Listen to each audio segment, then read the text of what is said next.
प्रणाम मास्टर्स, आप सभी को मेरा मधुसोनी का कोटि कोटि प्रणाम और सबका बहुत बहुत स्वागत है light and soul meditation group के हिंदी प्लेटफॉर्म पर और हमारे love light star show YouTube channel के साथ हम आगे बढ़ेंगे। आप सब मास्टर्स का, मेडिटेटर्स का, ध्यानियों का बहुत बहुत शुक्रिया, बहुत बहुत धन्यवाद। और पूरे भाव और दिल के साथ, दिमाग के साथ, चेतना के साथ मास्टर्स का आवाहन करेंगे। एक लंबी गहरी सांस लेते हुए दोनों हाथों को अपने हृदय के पास रखते हुए मास्टर्स को याद करेंगे, दिव्य शक्तियों को, सभी ईश्वरी शक्ति सत्ताओं को, सभी गुरुजनों को, सब masters from the astral, angelic and spiritual realm, सभी मास्टर्स हर एक वर्ल्ड किंगडम realm से, असेंडेड मास्टर्स, परम गुरु मंडली के मास्टर्स, सप्तऋषि मंडल के मास्टर्स, हमारे ग्रेट ग्रैंड मास्टर पितामह ब्रह्म ऋषि Subhash Patri sir, Mahavatar Baba ji, mother earth, mother nature, father universe, sun moon constellations, और हमारे आज के स्वाध्याय के गुरु महर्षि पतंजलि जी का हम बहुत बहुत धन्यवाद करते हैं, आवाहन करते हैं उनका, और प्रार्थना करते हैं सभी मास्टर्स से, सभी स्पिरिचुअल एनिमल्स, गाइड्स और गार्डियन एंजल्स जो भी हमारी रक्षा करते हैं, हमें गाइड करते हैं, मार्गदर्शन प्रदान करते हैं। हम आप सबका आवाहन करते हैं और प्रार्थना करते हैं कि आप निरंतर हमें अपने ज्ञान, मेधा, बुद्धि, समझ के साथ जोड़ें। जो चेतना जिस प्रकार आपने अपनी जागृत की, उसकी युक्ति हमें दें। हम सब उस ज्ञान, मेधा, बुद्धि के साथ जुड़े रहें, आगे बढ़ें, सही रास्तों पर, मार्गों पर हम चल सकें। हम वो सही कदम उठाएं जो बहुत जरूरी है, ज्ञान के, प्रकाश के और चेतना के साथ हम आगे बढ़ें। हम अपने सत्य को जाने, पहचाने, सत्य को जान पाए, बोल पाए, और सत्य का चुनाव करते हुए ही अपने सत्य को जानकर निरंतर आगे बढ़ते रहें। मास्टर्स के मार्गदर्शन में हम सब निरंतर आगे बढ़ते रहें, यही हमारी कामना है। हम सब अपने जीवन और आत्मा की यात्रा के साथ संलग्न रहें और निरंतर आगे बढ़ते रहें। हर एक ध्यानी, मेंबर, मेडिटेटर, मास्टर का हमारे इस light and soul meditation group में जो आज मौजूद है, आप सबका बहुत बहुत शुक्रिया, आभार और धन्यवाद कि आप सब अपना कीमती समय, स्पेस, ऊर्जा बांटते हैं। इसी तरह हम सब एक दूसरे के साथ अपना ये समय बांटते रहें और निरंतर जागृति करते हुए चेतना की हम आगे बढ़ते रहें और सबको जोड़ते रहें, और उनको भी आगे बढ़ाने के लिए वो ज्ञान जो हमने पाया उसको भी हम सबको, सब में बांटते रहें, जिससे कि इस पूरे जगत का भला हो सके। Thank you so much masters, बहुत बहुत शुक्रिया, आभार आप सबका। जैसा कि आप सब जानते हैं कि हम कुछ समय पहले हम लोग गुरु उपदेश ज्ञान सरिता में जो मेरे द्वारा स्वाध्याय हो रहा था उसकी सीरीज चल रही है, वो है महर्षि पतंजलि जी की कैवल्य पद के साथ। अब हम आगे बढ़ेंगे, बट महर्षि पतंजलि जी, ये क्रिया योग की जो सूत्रास हैं उसके साथ हम आगे बढ़ रहे थे। तो अभी तक जो हमने जितने भी सूत्र किए हैं मास्टर्स, हमने अभी किए हैं समाधि पद, साधना पद, विभूति पद, और अब हम जो लास्ट पद है जिसका नाम है कैवल्य पद, हम उसके बारे में आज चर्चा करेंगे। तो सबसे पहले जब हम क्रिया योग की बात करते हैं और महर्षि पतंजलि जी की बात करते हैं, तो महर्षि पतंजलि जी ने हम सबको जो पदों के बारे में बताया है या समझाया है या उनके द्वारा लिखी गई है या बताई गई थी, तो उन पदों में सबसे पहले मास्टर ने हम सबको ये समझाया कि साधना बहुत जरूरी है। क्रिया योग के साथ साथ, मतलब जो योग है, योग में क्रिया, कौन कौन सी क्रियाएं होती हैं और योग किस प्रकार से आपको मदद करता है। और सबसे पहले आपको जो क्रिया योग है उसमें आपके यू नो ऐसे तो 6 पिलर्स हैं, बट एक्चुअली देखा जाए, अगर हम महर्षि पतंजलि जी के जो क्रिया योग के सूत्र है और अष्टांग मार्ग है, तो उसमें हमने देखा है ना कि काफी सारे जो क्रियाएं बताई गई हैं वो सबसे पहले तो साधना के साथ जुड़ी रही, राइट। तो मैं 1 मिनट आप सबको स्क्रीन भी शेयर करती हूँ, तो ये भी आप सबके लिए इजी होगा और समझना। हम्म, या।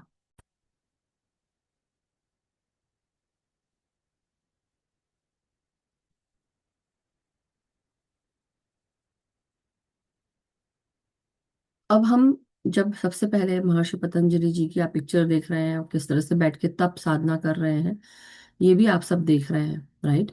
और जहाँ पे 4th स्टेज में उनको पूरा शरीर सूख चुका है, सिर्फ बोन्स, हड्डियां दिख रही हैं। पहले स्थिति में वो अपने शिष्यों को बहुत सारी शिक्षा प्रदान कर रहे हैं, दूसरे में वो खुद अपने अंदर जो उनके शरीर में प्रक्रियाएं हो रही है, चक्रों का जागरण, और किस तरह से वो सारी जो सर्प एनर्जीज हैं वो दिख रही हैं। वो खुद एक शेषनाग जी के अवतार कहे जाते हैं। और किस तरह से उनका थर्ड आई अवेकनिंग है थर्ड पिक्चर में। फोर्थ में वो उस शून्य अवस्था को प्राप्त कर चुके हैं, या वो लाइट उनके सर से निकलती हुई दिख रही है या आती हुई दिख रही है। तो क्रिया योग के बारे में उन्होंने हम सबको बताया। पहला था, जो दो मेन पिलर्स हैं, वो है अभ्यास और वैराग्य। अभ्यास में उन्होंने हमें बताया कि कांस्टेंट प्रैक्टिस बहुत जरूरी है। और उसमें जो हमने अभी पढ़ी, अभी तक बातें पढ़ी, हमने क्या पढ़ा? हमने तपश्चर्य के बारे में पढ़ा, स्वाध्याय के बारे में पढ़ा, ईश्वर प्राणिधान। बट इससे साथ साथ मैं एक और चीज बताऊंगी कि हमने साधना पद, यानी कि साधना में क्या क्या चीजें आ सकती हैं। कंसिस्टेंट प्रैक्टिस, तपश्चर्य, और साधना में स्वाध्याय भी आएगा। साथ ही साथ हमने समाधि स्थिति तक रीच करने की जो स्थितियां हैं वो भी हमने जानी। विभूतियां, मतलब किस तरह से हम सिद्धियां प्राप्त कर सकते हैं, एक विभूति बन सकते हैं। लेकिन ये सब कुछ intense practice, self study, devotion to lord, यानी कि तपश्चर्या, जिसको हम इंटेंस प्रैक्टिस कहते हैं, साधना में भी आती है, स्वाध्याय में भी सेल्फ स्टडी, खुद का अध्ययन करना, स्व अध्ययन करना, ईश्वर प्रार्थना, ईश्वर के प्रति पूरी तरह सरेंडर कर देना, पूरी तरह अपने आप को लगा देना, डिवोट कर देना।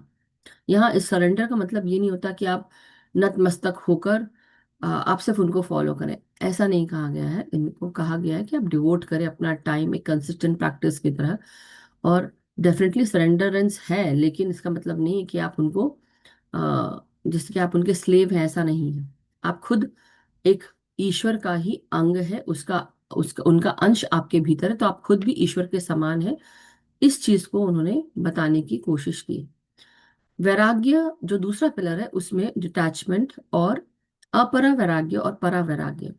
तो अपरा वैराग्य में प्रिलिमिनरी, यानी कि अपने जो फाइव सेंसेस, सिक्स सेंसेस होते हैं उनको, आ, उसको भी त्यागने की बात कही गई है। परा वैराग्य में और सुपीरियर, उसके साथ जो उसकी अति इंद्रिय शक्तियां हैं, वो भी, क्या अच्छा लगा क्या बुरा, हर प्रकार की आइडेंटिटी से भी आप उसको अपने आप को रिलीज करते हैं। तो वो आपने उसको भी करना, रिलीज किया, अटैचमेंट से आप दूर हो गए, मतलब नॉन अटैचमेंट, डिटैचमेंट। तो यहाँ फोर फोर मतलब चार पद हैं, 195 सूत्रास हैं, 195। और इसमें पहला वाला जो था समाधि पद, उसमें 51 सूत्र, साधना पद में 55 सूत्र, विभूति में 55 सूत्र, और कैवल्य में अब केवल 34 सूत्र, जो आज हम करने वाले हैं। अब हम केवल शुरुआत करेंगे आज कैवल्य पद की। तो अभी तक हमने समाधि पद, साधना पद और विभूति पद कर चुके हैं। विभूति पद में हमने पूरे 55 सूत्रों के साथ साथ हमने ये भी जाना कि किस प्रकार हम बहुत सारी चीजों को करते हुए समाधि साधना तक पहुंचते हुए, उसके बाद जब आगे बढ़ते हैं, किस प्रकार शरीर में जो प्रक्रियाएं होती हैं, आप ध्यान साधना करते हैं, तो उससे आपके अंदर आप खुद एक विभूति बनना शुरू हो जाते हैं। आपके अंदर जो सिद्धियां आप प्राप्त कर पाते हो, वो कैसे प्राप्त कर पाते हैं, किस तरह से आपको सिद्धियां मिलती हैं। तो जो यहाँ पे संज्ञानात्मक अवशोषण, यानी कि कॉग्निटिव एब्जॉर्प्शन, समाधि और इन सब से जुड़ी हुई बहुत सारी बातें बताई गई हैं। समाधि पद में है अध्याय चेतना की प्रकृति और समाधि की प्राप्ति, पूर्ण अवशोषण और परमात्मा के साथ मिलन की स्थिति का पता लगाता है।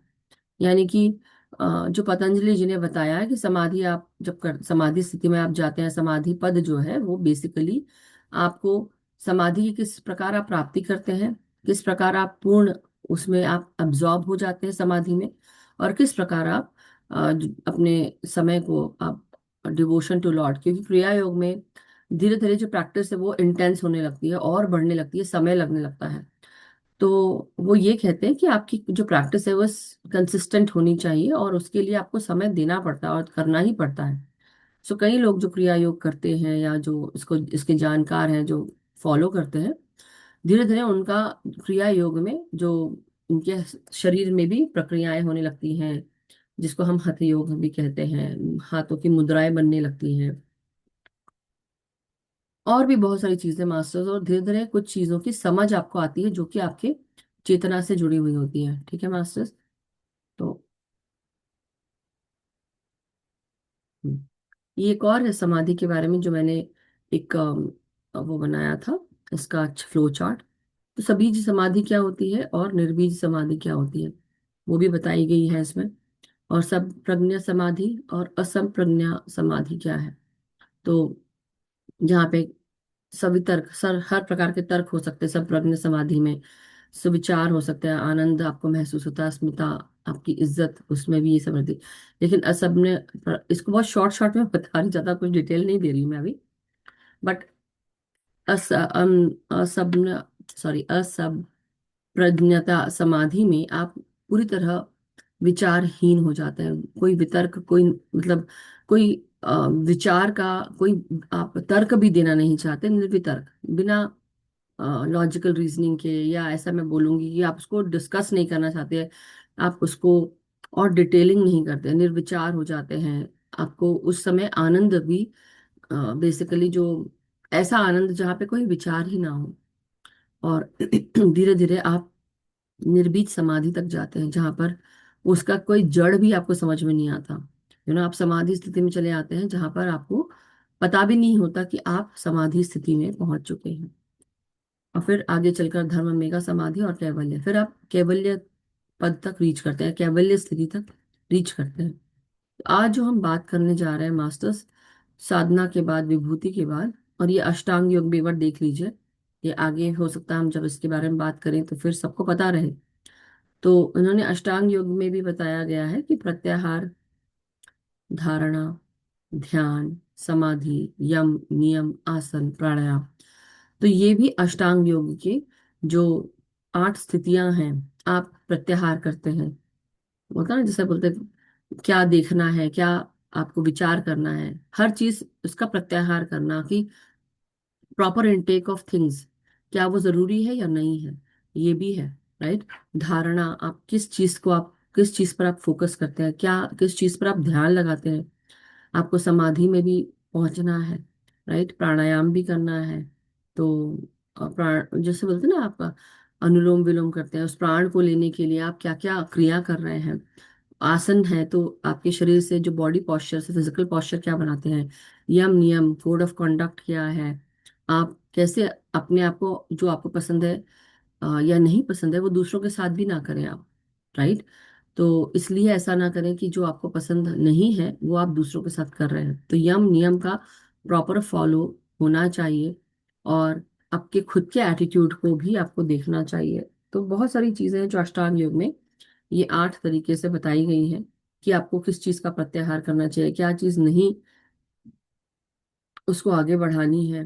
अपने हैबिट्स को, इंटॉक्सिकेशन को, एडिक्शंस को सब छोड़कर हमको धीरे धीरे अपने भीतर ध्यान और गहराई में जाना है। तो ये बहुत सारी चीजें हैं जो हमने हर एक क्लास में थोड़ा थोड़ा पढ़ा है, समझा है, और डिटेल में जानने की कोशिश की है। राइट। इसके आगे हमने जो ये अष्टांग योग फिर से वही चीज है, but in a different way, कि उन्होंने उस समय में भी चाहे साधना बोले या हम ऐसा कहें कि विभूति में भी बोले, तो उन्होंने कई सारे हमको आसनों के बारे में बताया, हठ योग के बारे में बताया, है ना। तो ये सब आपने देखा कि हर एक पद में भी उन्होंने किस प्रकार से हमें और गहराई में जाने की बात कही है। और फिर उसके बाद अब हम आज जो बात करेंगे वो है कैवल्य पद के बारे में। मास्टर्स।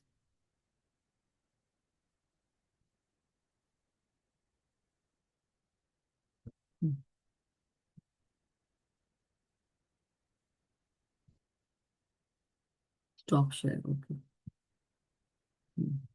तो जैसा कि आज हम बात कर रहे हैं मास्टर्स, कैवल्य पद। कैवल्य पद का मतलब या कैवल्य का मतलब क्या होता है।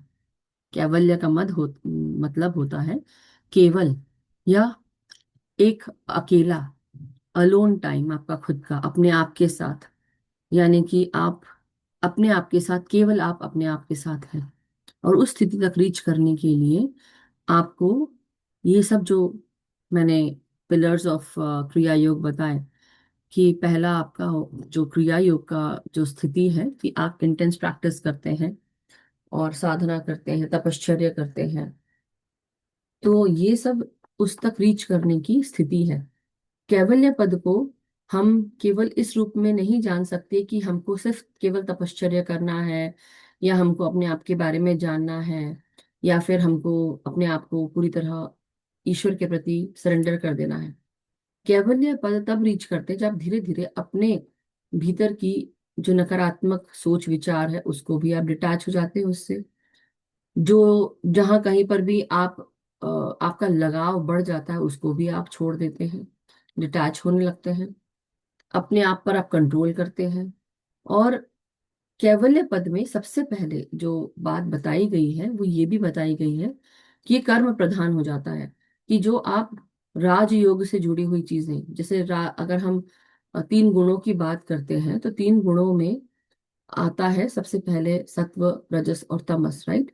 तो धीरे धीरे क्या होता है कि जब आप सत्व की बात करते हैं तो आपका सत्व बढ़ता है, बढ़ा, या हम ऐसे कार्य करते हैं जहां पर हमारा सत्व बढ़े।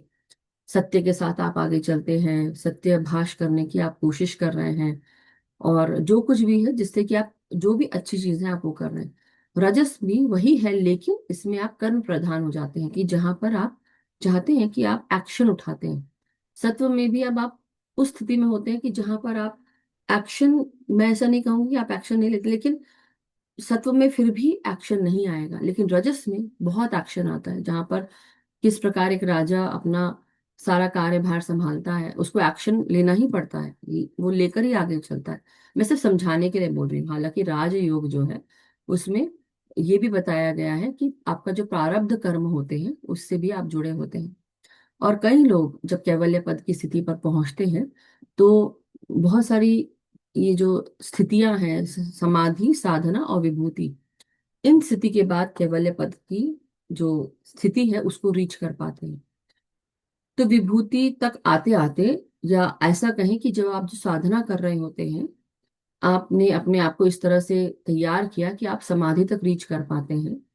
और धीरे धीरे आपके अंदर जो बदलाव आना शुरू होता है, जब आप अपने भीतर प्रवेश करते हैं, अपने आप को जानने की कोशिश करते हैं, अपने सेल्फ को जानने की कोशिश करते हैं, तब आपको समझ में आता है कि मैं कौन हूं, मेरी एक्चुअली जो रियलिटी है वो क्या है। तो मास्टर्स अपने अपने वीडियोस ऑन कर लें अगर आप सुन रहे हैं तो। Let's on the video. बहुत ज्यादा बड़ा नहीं है, थोड़ा सा ही, क्योंकि इसके बाद हम जब नेक्स्ट वाले मैं 10 पॉइंट लेकर करूंगी। आज तो मैं 10 पॉइंट लेकर नहीं करी, बट फिर भी बता रही हूँ। तो जब हम आगे बढ़ेंगे तो हम सब ये भी जान पाएंगे कि हमारे भीतर हम जब साधना कर रहे हैं या हम जब समाधि में प्रवेश करते हैं, हमारे अंदर एक अलग सी क्लैरिटी आने लगती है, हमारी चेतना हमारी प्रखर होने लगती है। और हमारे साथ हमारी चेतना में जो बदलाव आना शुरू होता है, वो चेतना से भी हम अपने आप को अलग करना शुरू कर देते हैं। यानी कि पुरुष और प्रकृति, पुरुष ये हमारी चेतना का प्रतीक है। प्रकृति जो नेचर, हैबिट, जो कुछ भी चारों तरफ है, पुरुष और प्रकृति का जो मिलन होता है, यूनियन होता है। अभी तक यही बताया गया कि दोनों का यूनियन तक हमको पहुंचना है, एक हो जाना है, राइट। तो लेकिन इसमें कैवल्य पद में यहाँ पे अपने आप को इनसे भी अलग कर देना है। अपने आप को आप जो कर्म प्रधान चीज है उससे भी आप अपने आप को अलग कर लेते हैं, डिटैच होने लगते हैं। मतलब आप अब जो आपके साथ हो रहा है उसके भी ऊपर आप कोई एक्ट नहीं करना चाहते, या कोई उससे रिलेटेड भी आप कोई, जैसे कई बार होता है कि आपको कोई उकसाता है या कोई कुछ बोल रहा है, तो जो ध्यानी होता है या जो तप करने वाला व्यक्ति होता है, जो समाधीन होता है, वो क्या करता है, या योगिन बोल सकते हैं, वो क्या करता है। कई की स्थितियों में ऐसा होता है कि हम अपने आप को रोक नहीं पाते और हम वो कर्म कर बैठते हैं। किसी ने गुस्सा दिलाया, किसी ने बोला, आप अपने आप को कंट्रोल नहीं कर पाते और हम क्या करते हैं, गुस्सा कर बैठते हैं।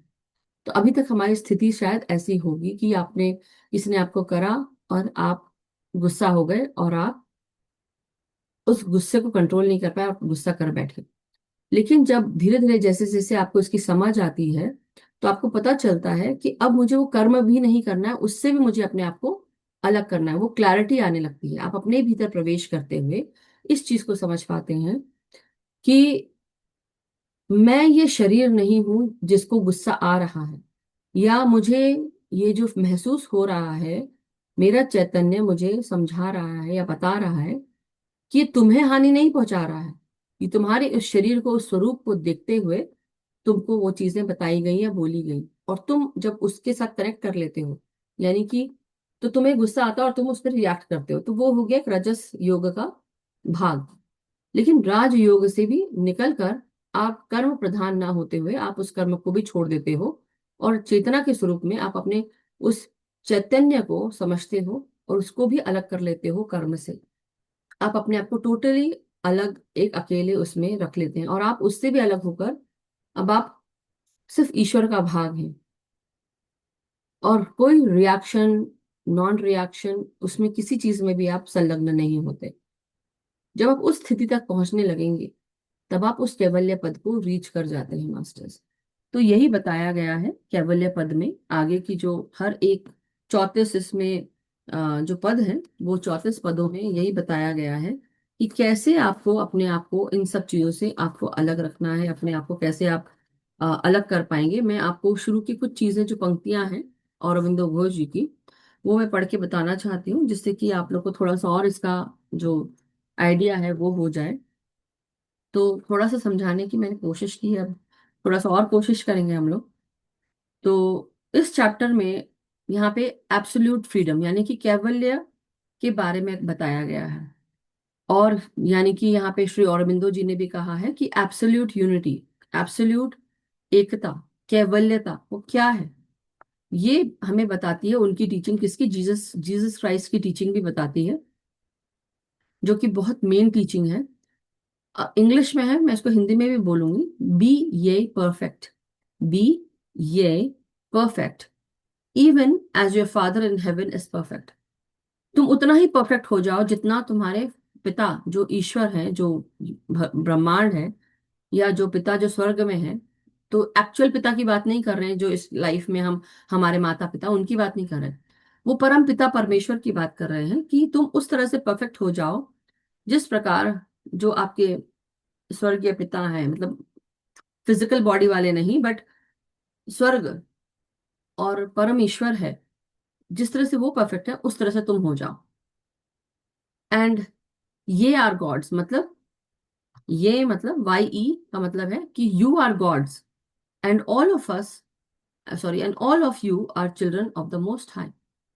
तुम एक भगवान हो, तुम एक ईश्वर हो, और तुम सब ईश्वर के बच्चे हो, मोस्ट हाई के बच्चे हो। तो वो कहते हैं, जीसस को कोट करते हुए औरबिंदो घोष, कि इस टीचिंग को ओवर शैडो कर दिया गया बाय मिस्टेक, ये बोलते हुए कि जीसस ने कहा है कि the only begotten son god, मतलब जो ईश्वर का बच्चा है वो केवल जीसस क्राइस्ट है। ऐसा नहीं है। जीसस ने कहा कि तुम सभी बच्चे हो मोस्ट हाई के, और कोई एक अकेला ऐसा नहीं है कि वो कोई स्पेशल है, सभी ईश्वर के बच्चे हैं। और किसी में भी किसी को भी किसी से ऐसे मतलब सब यूनिक हैं, सब ईश्वर के बच्चे हैं, और सब एक बराबर हैं। तो ऐसा नहीं कि कोई बड़ा है छोटा है या किसी में कोई कमी है, ऐसा कुछ भी नहीं, सब ईश्वर के बच्चे हैं। और ये इस टीचिंग को ओवरशैडो कर दिया गया था। ओके। तो ये जब बता रहे हैं कैवल्य पद के बारे में मास्टर्स, तो वो ये भी बोल रहे थे कि आपके अपने खुद के स्पिरिट और फ्लैश, इसमें भी ऑपोजिशन है। तो कई सारे ट्रेडिशंस में, चाहे वो पूर्व हो, पश्चिम हो, या कई सारे सूत्रास हैं जिसमें कमेंट्री दी गई हो, वहां पर भी तो बताया गया है कि जो योग है, जहां पर पुरुष यानी कि सेल्फ, हमारा खुद का सेल्फ, हम अपने आप को किससे, कि मैं, मेरा मैं से जोड़ते हैं हम, राइट। तो हमारे मैं को भी दूर करना है। और फाइनल अटेनमेंट बेसिकली जो हमारी प्रकृति है, हमारा जो नेचर है, हमारी जो हैबिट होती है, नॉन रिएक्शन, रिएक्शन, ये सब क्या हो रहा है, राइट। तो ये हमारी प्रकृति है बेसिकली। तो अपने आप को अपने मैं और अपने हैबिट से भी रिलीज कर देना, इसको भी जब हम रिलीज कर पाते तब हम फाइनल अटेनमेंट तक रीच कर पाते हैं, इसको कहते हैं कैवल्य पद तक रीच कर पाते हैं। तो कई सारे लोगों ने बहुत सारी चीजें कही हैं, और इसलिए इस चीज को जो समझना कि अपने आप को अपने स्पिरिट और फ्लैश से भी अलग करते हुए हमको उस चीज को समझना है जिसको हम पुरुष कहते हैं और प्रकृति कहते हैं। पुरुष यानी कि हमारी चेतना, प्रकृति यानी कि हमारा खुद का नेचर, और हमारा ह्यूमन नेचर जो है वो हमें बेसिकली हर बार हमें प्रिवेंट करता है, हमें रोकता है हमारे खुद के अपने पोटेंशियल को रीच करने के लिए। मतलब हम अपने आप को, खुद को सेल्फ रियलाइज करने के लिए हम जब कोशिश करते हैं तो हमारा जो खुद का नेचर है, हमारी खुद की जो चेतना है, वो कई बार पूरी तरह जब हम चैतन्य नहीं हो पाते, तब तब हम अपने इन सारी आदतों के साथ जुड़े होते हैं, हम रिलीज नहीं कर पाते अपने आप को। तो हम अपने आप को रियलाइज भी नहीं कर पाते। जब हम खुद को सेल्फ रियलाइज नहीं कर पाते तो हम अपने आप को कैसे ट्रांसफॉर्म करेंगे? तो इसी में वो बताया गया कि it is as if they have assumed that the known laws of nature are immutable. तो जो नेचर के जो लॉज हैं इनको म्यूट नहीं किया जा सकता, ऐसा लगता है हमको। और कर्म प्रधान होने के साथ साथ हमको ये भी याद रखना है कि हमको जीवन मृत्यु के चक्र से मुक्त होना है हमको। और जीवन मृत्यु के चक्र से आप कैसे मुक्त होगे? क्योंकि हमारा जो खुद का जो ह्यूमन नेचर होता है, हमारे ह्यूमन नेचर में हमें ये लगता है कि हम इटर्नल टाइम तक रहेंगे, हम जन्मों जन्मांतर तक हम ऐसे ही रहेंगे, और हमें लगता है कि हमारा जो ये शरीर हमको मिला है ये हमेशा के लिए है। लेकिन ऐसा नहीं होता। हमारा ये शरीर हमें सिर्फ इस जन्म तक मिला है, वो भी आत्मा के कार्य करने के लिए। हमारी आत्मा ने कितना काम किया है, कहाँ से आई है, कैसे कैसे चैलेंजेस उठाकर आई है, क्या क्या उसने देखा है, सीखा है, और क्या पाया क्या खोया, सब कुछ। लेकिन आत्मा निरंतर आगे बढ़ती रही। कौन कौन से? सबसे पहले plant kingdom, mineral kingdom, sorry mineral kingdom, plant kingdom, human kingdom, animal kingdom and human kingdom. तो चार किंगडम है, पहले mineral, then plant, then animal and then human. तो ये चारों किंगडम में जाने के लिए हर एक किंगडम में हमने पता नहीं कितने कितने जन्म लिए होंगे, और हर एक स्वरूप को पाकर उससे कुछ ना कुछ सीखा होगा, और अब जाकर हम ह्यूमन किंगडम में आ गए हैं। तो जो इंसानी सोच विचार होती है, जो हमारे सबकॉन्शियस माइंड पे जो छाप होती है, इंप्रेशंस होते हैं, मेमोरीज होती हैं, वो भी किस प्रकार की हैं? मुझे और जीना है, मुझे ये हासिल करना है, मेरे को ये चाहिए, भावनाएं, इमोशंस, डिजायर्स, ये सब कुछ सारे इंप्रेशंस हमारे सबकॉन्शियस माइंड में होते हैं। और ये सारे इंप्रेशंस क्या करते हैं? हमें नेक्स्ट जन्म लेने पे मजबूर कर देते हैं, क्योंकि वो छाप है। जब तक ये छाप क्लियर नहीं होगी, तब तक कि हम निरंतर, हम जन्म और मृत्यु के जो चक्र है इसमें हम हमेशा फंसते रहेंगे, हम मुक्त नहीं हो पाएंगे। तो कैवल्य पद इन सभी चीजों से मुक्ति की बात करता है कि कैसे अपने आप को हम मुक्त कर सके। जीवन और मृत्यु के चक्र के जो इम्प्रेशंस हैं, जो मेमोरीज हैं हमारी, हम अपने विचारों में, हमारे चेतना पर भी जो इम्प्रेशंस पड़ रहे हैं उससे भी हम इसको रिलीज कर पाए, बिल्कुल चेतना को अलग रख कर चल पाए। तो कुछ लोगों के साथ ये होता है कि उनके प्रारब्ध कर्म होते हैं, अच्छे या बुरे जो भी, वो जीने के लिए भी आपको इस धरती पर आना पड़ता है, या इस ये जन्म लेकर आपको उसको जीना पड़ता है। और आगे चलकर, जैसे कि अगर इसके और आगे जब बढ़े, तो हमको ये भी बताया गया है कि हर एक कर्म आपको जीना ही पड़ता है। आप चाहे धरती में हो, पाताल पे हो, आकाश में हो, किसी भी डायमेंशन पे हो, लेकिन अगर आपका कोई प्रारब्ध कर्म है तो वो कर्म आपको ढूंढ ही लेता है, और आपको वो कर्म का वहन करना ही पड़ता है। आप उससे आजाद नहीं हैं। आप आजाद तब हो पाएंगे जब आप अपने खुद के सबकॉन्शियस माइंड की इंप्रेशंस, आपकी चेतना को आप अलग रखकर आप अपने आप को मुक्त कर लेंगे अपने प्रकृति से। तो दोनों को बहुत मतलब डिफ्रेंशिएट भी किया गया है, अलग भी किया गया है, बताया भी गया। और जैसे बोलते हैं ना, उसके स्पिरिट और फ्लैश के बीच में डाइवोर्स, मतलब कि स्पिरिट और फ्लैश हमारे पुरुष और प्रकृति में भी एका ना करके हम उससे भी पुरुष को और प्रकृति को अलग कर दें। पुरुष अलग, प्रकृति अलग, और वहां पर हमारी चेतना बिल्कुल अलग है और बिल्कुल अकेली है। तो पतंजलि जी कहते हैं, तो बेसिकली जो उस सबसे पहले तो मैं श्री अरविंदो जी के बारे में बोलूंगी कि श्री अरविंदो जी ने अपने काम में the divine life and the synthesis of yoga, उसमें लिखा है कि उन्होंने बताया है कि कैसे आप अपना जो सुप्रामेंटल डिसेंट है वो आपके खुद की प्रकृति को ट्रांसफॉर्म कर देता है। ठीक है, जैसे जैसे आप, आपका मानसिक जो आपका जो मानसिक तरीका है, अ, आपकी सोच विचार है, या आपकी चेतना से जैसे जैसे आप और आगे बढ़ते, कैसे कैसे वो आपकी प्रकृति को भी वो ट्रांसफॉर्म कर देता है। और वो इसमें आगे बताते हैं कि पतंजलि जी ने ऑलरेडी वर्स 1.3 में बताया है, the seer abides in his or her own true form. जो सीयर है, जो देखने वाला है, दृष्टा है, वो क्या करता है? वो अपने खुद के स्वरूप को देख रहा होता है, वो उसको फॉलो कर रहा होता है। जो इंडिविजुअल सोल है, जैसे हम एक इंडिविजुअल सोल हैं, हमारी जो जीवात्मा है जो हमारे शरीर में रहती है, वो एक्सपैंड जब होती है तो अज्यूम करती है उस शिवा को, उस नेचर को, उस ट्रू फॉर्म को। और इसलिए वो कहते हैं, in other word, there is a union. यहाँ पर यूनियन होता है yoga of purusha as pure consciousness, जिसको हम चित्त कहते हैं, विथ नेचर, प्रकृति।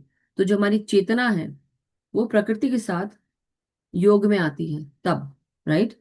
लेकिन आगे चल के वो ये भी बोलते हैं कि जैसे जैसे यहाँ पे और क्रिया योग के बारे में बताते हैं, पतंजलि ऋषि के बारे में बताते हैं, तो मैं इन शॉर्ट बता दे रही हूँ आप लोग को कि वो ये कहते हैं कि ऋषि पतंजलि जी ने, महर्षि जी ने कुंडलिनी के बारे में कुछ नहीं बोला है। लेकिन अगर आप उनके खुद के स्वरूप को देखेंगे तो आपको समझ में आ जाएगा कि जानकार थे वो हर चीज के। जहां पर उन्होंने,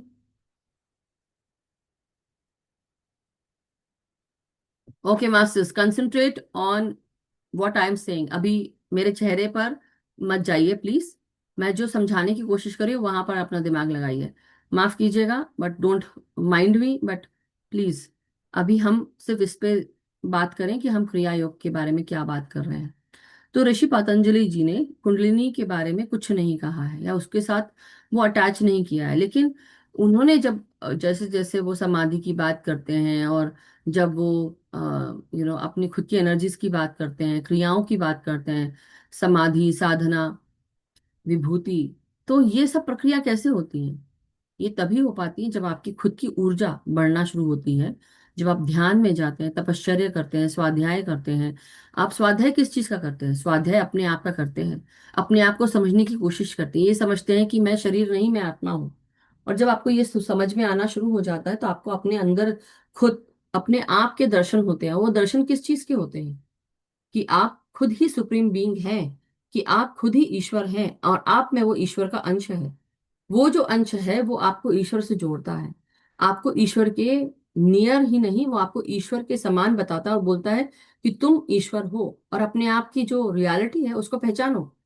तो तुम्हारी चेतना, जब तुम अपने आप को किसी से कनेक्ट करते हो, हम ऐसा बोलते हैं ना, एग्जाम्पल के रूप में मैं बता रही हूँ कि हम ऐसा बोलते हैं ना कि हम क्या कर रहे हैं? हम सब अपने चारों तरफ, जो भी लोग हमारे चारों तरफ हैं, मास्टर्स आप सब ने वीडियोस ऑफ करके रखे हैं, कुछ ही लोग हैं जो वीडियोस ऑन करके बैठे हैं, उनका धन्यवाद। तो सभी लोग थोड़ा सा ऑन करके बैठे, और क्योंकि जो समझाने की बात है वो धीरे धीरे इसलिए बता रही हूँ कि जो पढ़ा है वो बता रही हूँ आपको। तो हम सबको ये जरूर समझना है कि हम सब एक्चुअल में हैं कौन। अभी तक हम अपने आप को शरीर से रिलेट कर रहे थे, अपनी प्रकृति से रिलेट कर रहे थे। हम रिलेट करते हैं अब हम अपने आप को अपने परिवार से, अपने दोस्तों से। ऐसा भी कहा जाता है ना कि जो तुम्हारे चारों तरफ है वही तुम हो। तुम्हारा फ्रेंड सर्कल एक्चुअली तुमको बताता है कि तुम्हारी एनर्जी क्या है, राइट। और तुम्हारे साथ क्या हो रहा है वो भी तुमको तुम्हारी एनर्जी बताता है ना। तो हमको ये समझ में आती है। लेकिन धीरे धीरे हम जैसे जैसे अपनी ध्यान साधना से हम अपने आप की एनर्जी, अपनी चेतना को बढ़ाते हैं, हमारे अंदर बदलाव होना शुरू हो जाता है। हम धीरे धीरे अपनी प्रकृति को ट्रांसफॉर्म करना शुरू कर देते हैं। और उस पे विजय प्राप्त करने के लिए अपने सेंसेस पर भी विजय प्राप्त करनी पड़ती है, और इंद्रियों पर और अति इंद्रियों पर। और जब हम अति इंद्रियों पर भी विजय प्राप्त कर लेते हैं, यानी कि detachment from the senses and the extra sensory perceptions, तो जब हम इन दोनों पर विजय प्राप्त करते हैं तो हम अपनी आइडेंटिटीज पर भी विजय प्राप्त करते हैं। धीरे धीरे वो सब आता है। और तब आती है स्थितियां विभूतियों की, जहां पर आप सिद्धियां प्राप्त करते हैं। तो विभूति पद, जो पद है, उसमें बताया गया है कि आपको, आप कैसे, आपने सिद्धि प्राप्त की, क्यों प्राप्त की, किस तरह से, क्या करके आपको मिला है। तो जब आने वाले चैप्टर्स में अब आप जानेंगे, जहां पर पहला जो मंत्र है वो बहुत ही मतलब सेल्फ एक्सप्लेनेटरी है, मैं ऐसा बोलूंगी। तो थोड़ा सा मैं इसको ले लूंगी, फिर आगे बढ़ेंगे, जिससे कि समझाने में थोड़ा सा आसानी होगी। तो ये कहते हैं कि ये फाइनल स्टेज है, जो पतंजलि जी बता रहे हैं, कि कैवल्य पद ये सेल्फ रियलाइजेशन का फाइनल पद है, जहां पर रियलिटी में इज नेवर फाइनल, मतलब ये बिल्कुल बोलते हैं ना कि अनंत या अंत नहीं है इसका। ये ऐसा लगता है कि ये सबसे लास्ट स्टेज है, लेकिन एक्चुअली यहां से ये पहला स्टेज है, बिगिनिंग है, ये फाइनल नहीं है। How could one limit the divine और हिज क्रिएशन? कैसे कोई भी इस ईश्वरी ऊर्जा को कैसे लिमिट कर सकता है? ये तो लिमिटलेस है। डिवाइन क्रिएशन कभी भी लिमिट नहीं कर सकते। और लिमिटलेस का डेफिनेशन क्या है, वो बोलते हैं जो फाइनल पद है, बोल रहे हैं कि पांचवा पद वो हमारे द्वारा लिखा जाएगा, कि आगे क्या। तो फाइनल नहीं बोलिए इसको। तो पहला जो मंत्र है, वो मतलब पहला जो सूत्र है, वो बोला है, जन्म औषधि मंत्रा तपह समाधि जह सिद्धाया सिद्ध्या या। यानी कि जन्म, तो पहला है जन्म से जिसको विभूति मिलती है, या जन्म से कोई सिद्धि प्राप्त करके बैठा होता है, उसको सिद्धि उसके पास होती है, जैसी वो जन्मता है उसके पास सिद्धि होती है। तो क्यों होता है? दूसरा है औषधि, कई लोग औषधि से सिद्धि प्राप्त कर सकते हैं। तीसरा है मंत्र से। चौथा है तप से। और पांचवा है समाधि से। तो ये पांच हैं जो आपको सिद्ध बना देते हैं। और कैवल्य पद में जो पहला सूत्र है वो इससे जुड़ा हुआ है। वो ये कहते हैं कि जो आपका खुद का एग्जिस्टेंस है, या आपकी औषधि से, मंत्र से, तपश्चर्य से, या समाधि से। तो आप जब जन्म लेते हैं, कई लोगों को किसी के प्रारब्ध, कई बार आप सोचते हैं ना, अरे ये तो इसको जन्म से ये सिद्धि प्राप्त है। अब जैसे आपने शायद कई बार मुझे बोलते हुए सुना होगा कि बचपन से ही मुझे विजन्स आते थे, जिसकी मुझे समझ नहीं थी। वो अलग बात है, मुझे समझ नहीं थी। मेरे को लगता था कि आगे का मैं देख सकती हूँ, फ्यूचर का देख सकती हूँ, फ्यूचर की चीजें देख सकती हूँ। और उस समय मुझे समझ में नहीं आता था, फिर मुझे लगता था अरे ये तो मैंने देखा था, ये तो हो गया। तो मैं डरती थी इस चीज से, कि क्योंकि मैंने अपने लाइफ में बुरा भी क्रिएट किया और अच्छा भी क्रिएट किया, अच्छा बाद में, बुरा पहले, जब उसकी समझ आ रही थी तब। तो ऐसा कहें कि मेरे को मास्टर्स गाइड कर रहे थे, इसलिए मुझे समझ में आया। तो बुरा तब जब अभी तक आप माँ बाप के साथ जी रहे हैं, और माँ बाप के साथ हैं, सब कुछ वो संभाल रहे हैं, आपको कुछ देखभाल करने की जरूरत नहीं है। लेकिन जैसे जैसे आप बड़े होते हैं, स्कूल कॉलेज की पढ़ाई करते हैं, स्कूल में भी कई बार आपकी सोच कुछ आती है, नकारात्मक आती है। कई बार आप अच्छा सोच रहे होते हैं, कई बार बुरा सोच रहे होते हैं। और अभी आपको उसकी समझ नहीं थी। मैं भी इमेच्योर थी, मैंने भी कुछ सोचा और वो चीज घटने लगी। तो मुझे लगा ये मैंने सोचा था इसलिए घटा, या ये होना था मेरे साथ इसलिए, डेस्टाइन था इसलिए।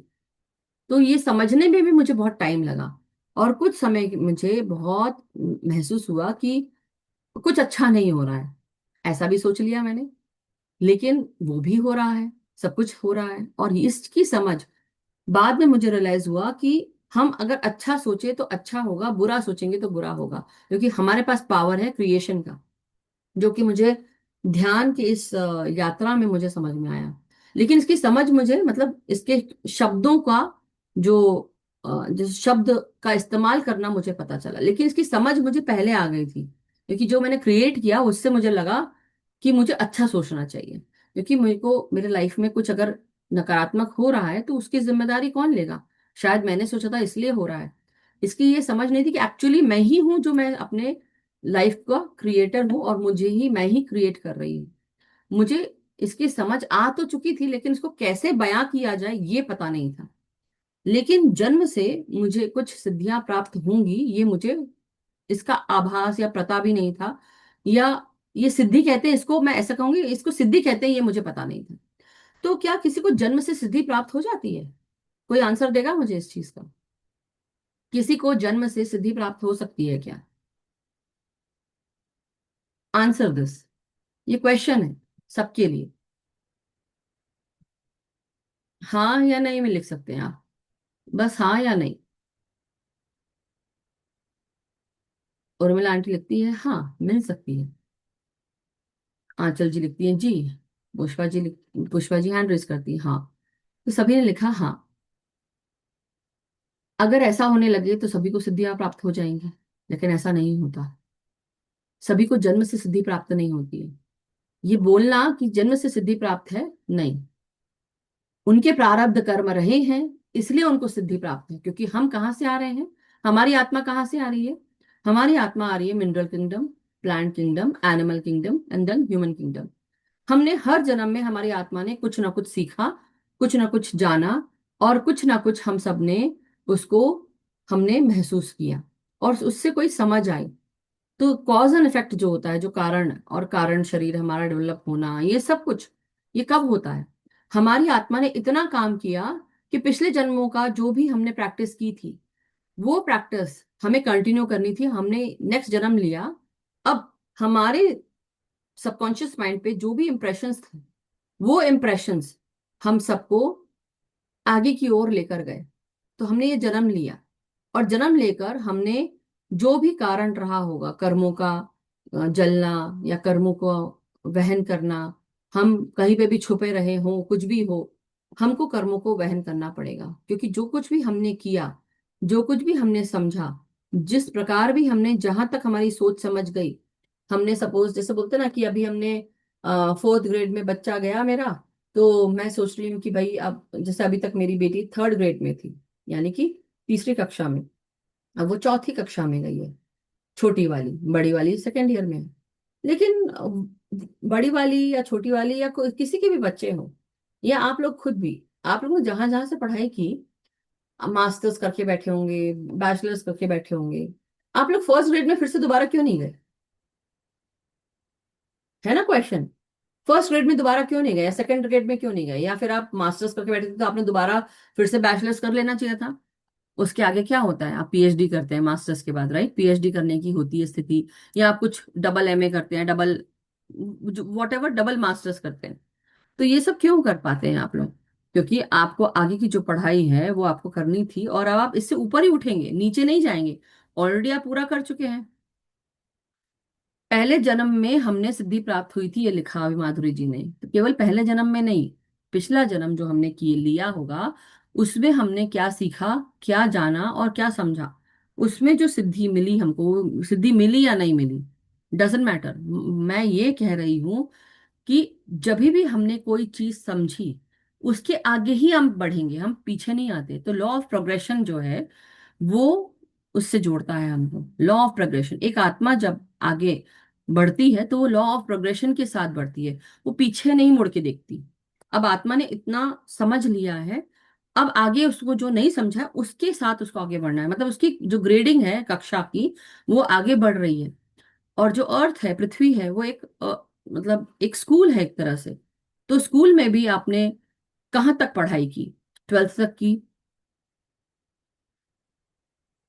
हाँ Madhuri ji, but when I am speaking, let's respect कि मैं बात कर रही हूँ, और अगर बीच बीच में आप लोग लिखेंगे तो मैं जो चेन ऑफ थॉट्स है मेरा, वो चला जाएगा।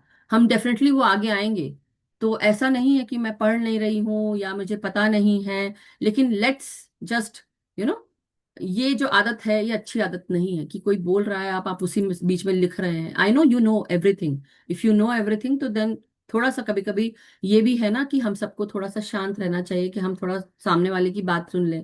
क्योंकि आज जब भी क्लास है, तो इस चीज को हमको आगे बढ़ाना है। क्योंकि केवल आपको नहीं, सबको पता होना चाहिए, राइट?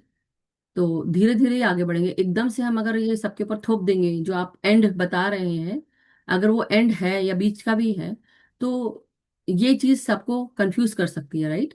तो थोड़ा सा सब्र रखें। और जैसे जैसे आप इस तरह आगे बढ़ते हैं, तो चेतना का यही है कि कई बार हमको कुछ देखते हुए, सुनते हुए चुप रहना पड़ता है, कि सामने वाले को बोलने दें, राइट? तो आप भी, अगर आपको लगता है, तो आप गुरु उपदेश ज्ञान सरिता में आप अपना खुद का स्वाध्याय के लिए आप चूज करिए और फिर बोलिए। सो आई एम, मैं ये नाराज नहीं हूं, बट मैं ये कह रही हूँ कि अभी तक 2 लोगों ने लिखा, तो जो भी लिखा, I respect that. But let's just let me finish it, rather than बीच बीच में आप लोग अगर बोलेंगे, इंटरप्ट होगा, तो अच्छी बात नहीं है। बार बार हो रहा है, राइट? तो हम क्या करेंगे कि भाई सबसे पहले हमको ये याद रखना है कि हमारी एक आत्मा की यात्रा है, हम शरीर नहीं। हम क्या कर रहे हैं, हम अपने आप को शरीर से डिनोट कर रहे हैं। कहीं ना कहीं हमारे अंदर अहंकार है, कहीं ना कहीं हमारे अंदर ये है कि हाँ मुझे ये आता है, मुझे ये पता है, मुझे करना है। वो सब अच्छी बात है, यानी कि अभी भी आप अपने शरीर से अपने आप को डिनोट कर रहे हैं। हम अभी अपने आप को आत्मा के स्तर पर रखकर चले कि मैं एक आत्मा हूं, मैं शरीर नहीं हूं। देखना, दिखाना, खोना, पाना, गंवाना, हर प्रकार की आइडेंटिटी से जब हम अलग रखते हैं और हम अपने आप को आत्म प्रदान कर लेते हैं, तब हम उस कैवल्य पद तक रीच करने की हम कोशिश कर सकते हैं। अपने पुरुष, अपने चित्त, अपने चेतना से हम अपने आप को उससे भी अलग रखने की कोशिश करते हैं। हर प्रकार के विचार, तर्क वितर्क, हर चीज से दूर रखते हुए हमको सिर्फ इस चीज पर ध्यान देना है कि मैं, मेरी जो जागृति हुई इस लेवल पे हुई, अब इससे आगे मुझे पढ़ना है। मैंने आज एक सोल, जैसे सपोज फॉर एग्जांपल हमने किसी की जैसे कि एग्जांपल लेते हैं, your soul's plan Robert Schwartz ji ने लिखी, उसके बाद उन्होंने और दो तीन सीरीज लिखी। तो हम सब क्या करेंगे?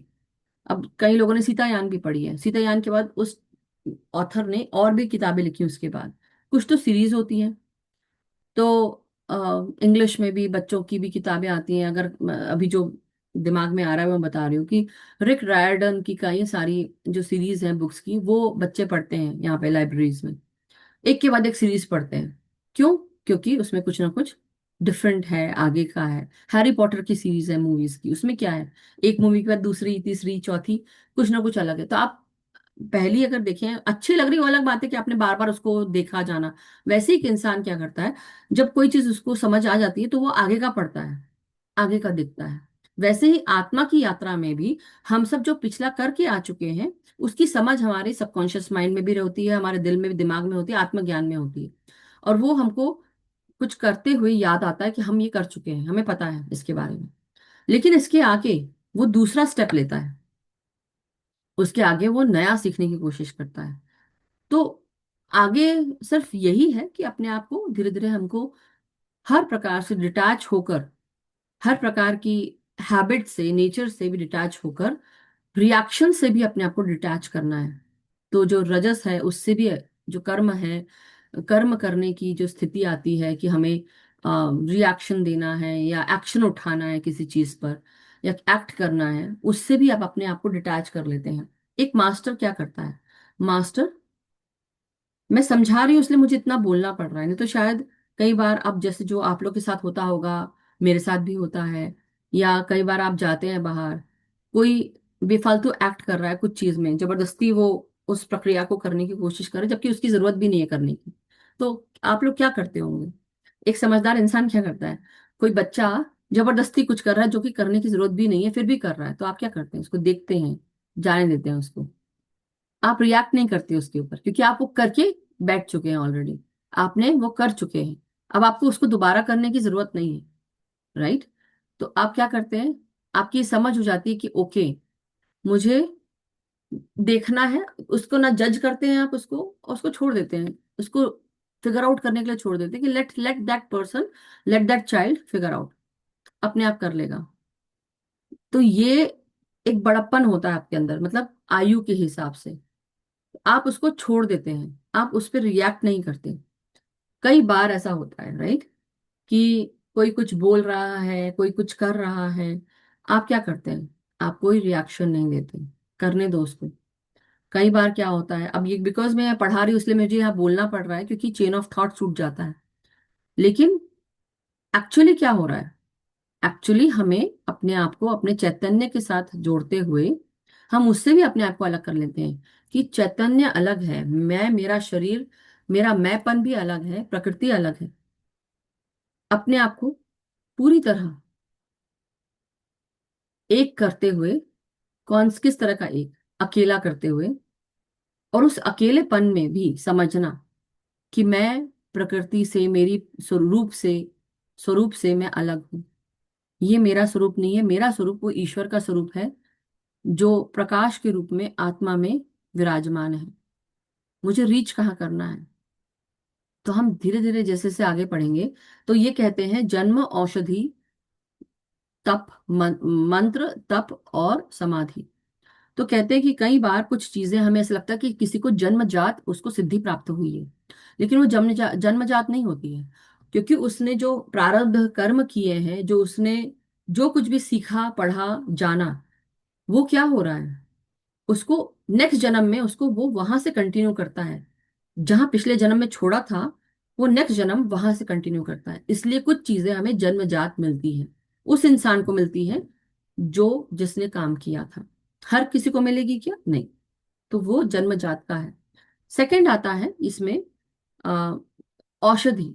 कई लोग कुछ खाकर पीकर, यानी कि कुछ ऐसी औषधियां होती है, हर्ब्स होते हैं, कि जिसको खाकर आप यंग रहते हैं, जिसको खाकर आपकी आयु बढ़ जाती है, जिसको खाकर आपके जो कुछ औषधियां होती हैं, आपका शरीर पूरी तरह स्वस्थ रहता है, निरोगी काया रहती है।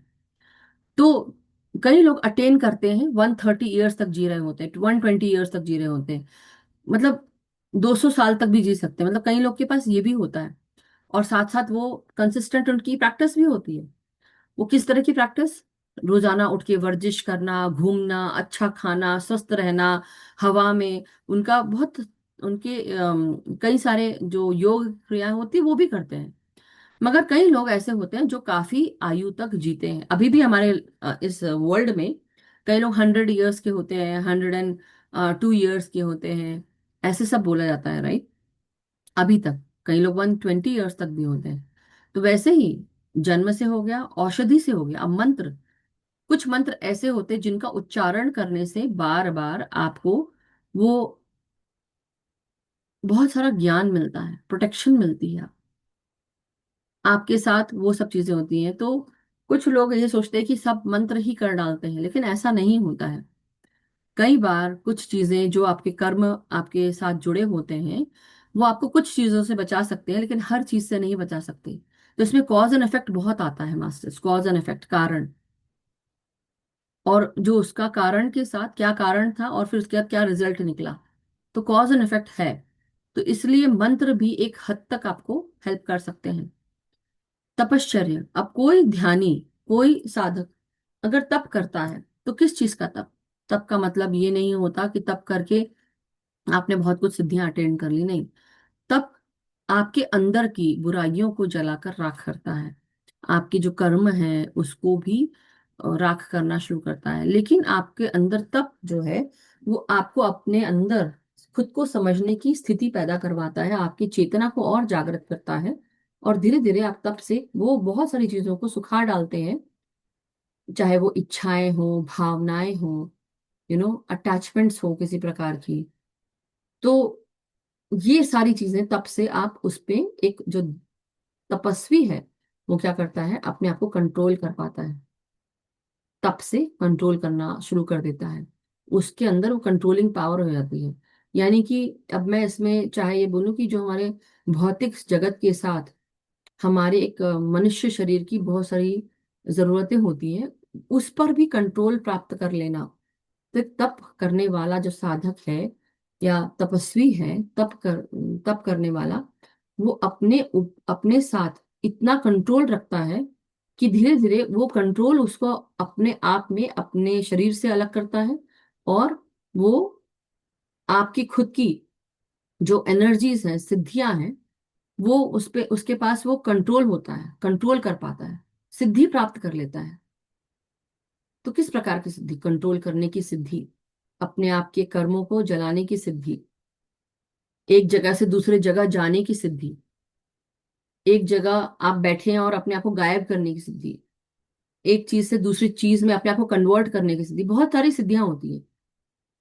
लेकिन जैसे जैसे आप आगे बढ़ते हैं, तो ये सब आपको धीरे धीरे पता चलता है कि ये सबके कर्म हैं, सीखना। अब जैसे वो श्री रामकृष्ण परमहंस बोलते हैं अपने शिष्य को, उनका शिष्य बोलता है, गुरुजी मैंने इस नदी से, मतलब नदी के इस पार, मैं उस पार चला जा सकता हूँ, नदी पे चल सकता हूँ।